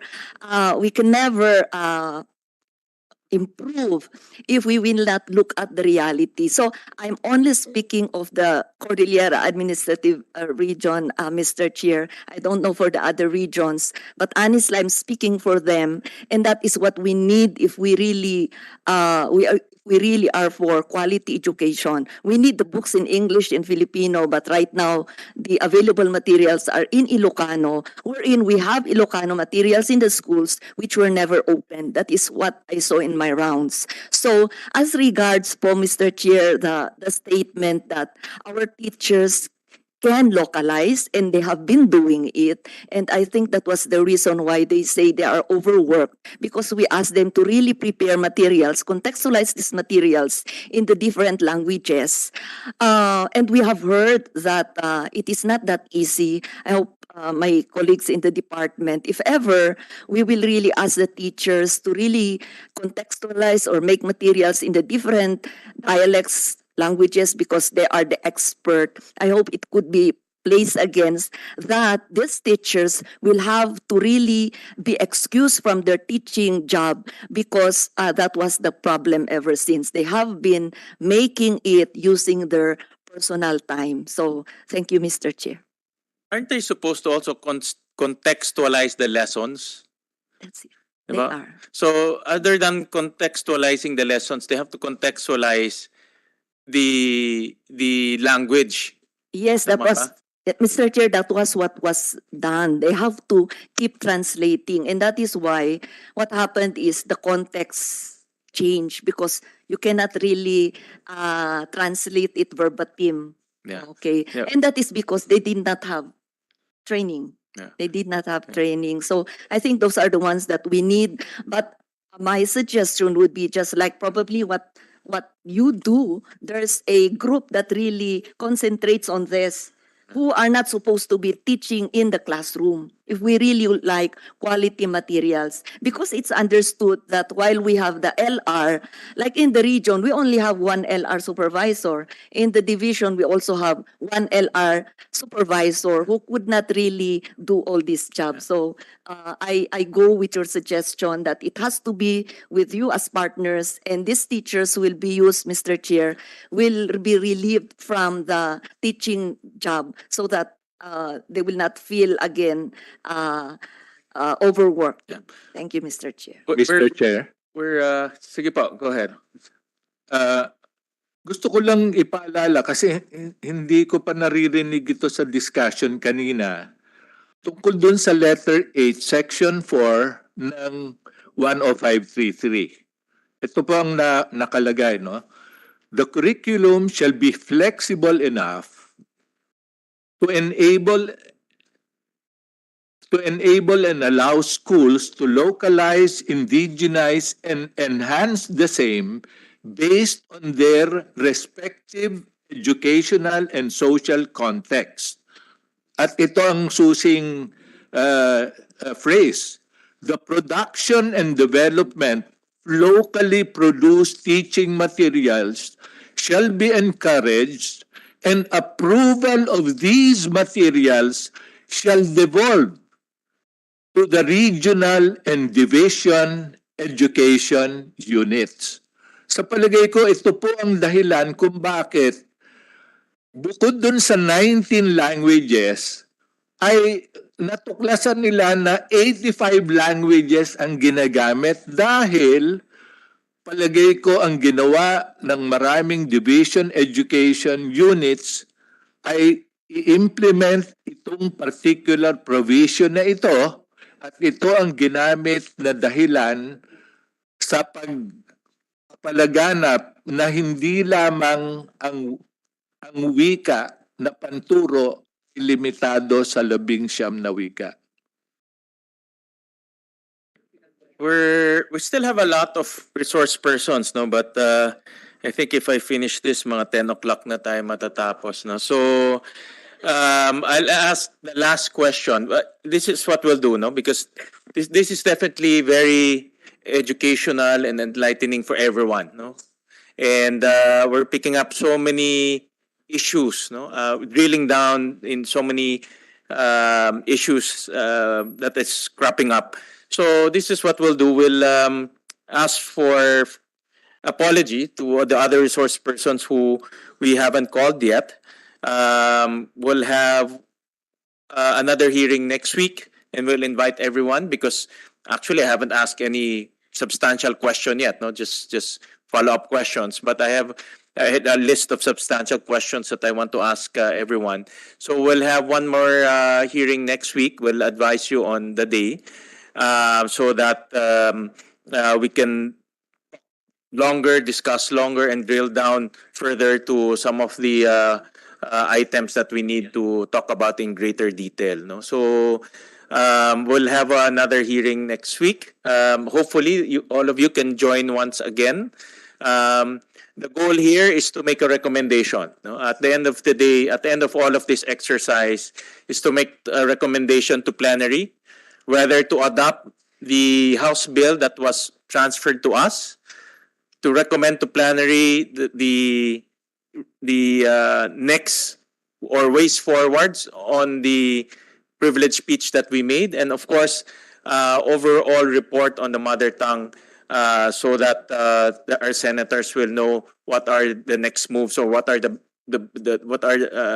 a good ways forward. No, so having said that, my initial thoughts on this matter, no, hearing everyone, is a lot of this should have been done 15 years ago. Not 10, 10 in implementation. So you don't do this the day of the implementation. You do this 5 years before the implementation. No? Unfortunately, we're just doing it today. So that's my initial thought. In fact, ABC is probably the most advanced in terms of all of these things. No? But we'll drill down on that later on, especially see Mr. Jimenez. I want to know what are the moves to improve resource materials on the ground. No? So that's my initial pickup, no, from the hearing today. But we'll talk about this in greater detail next week. And again, I hope that you can join us because I have a lot of follow-up questions to all of our resource persons. So with that, we'll suspend the hearing today, unless you want to hear until 10 p.m.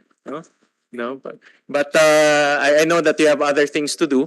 Let's suspend the hearing today, and I beg your indulgence. Hopefully next week you can join us. Thank you very much. This meeting is suspended.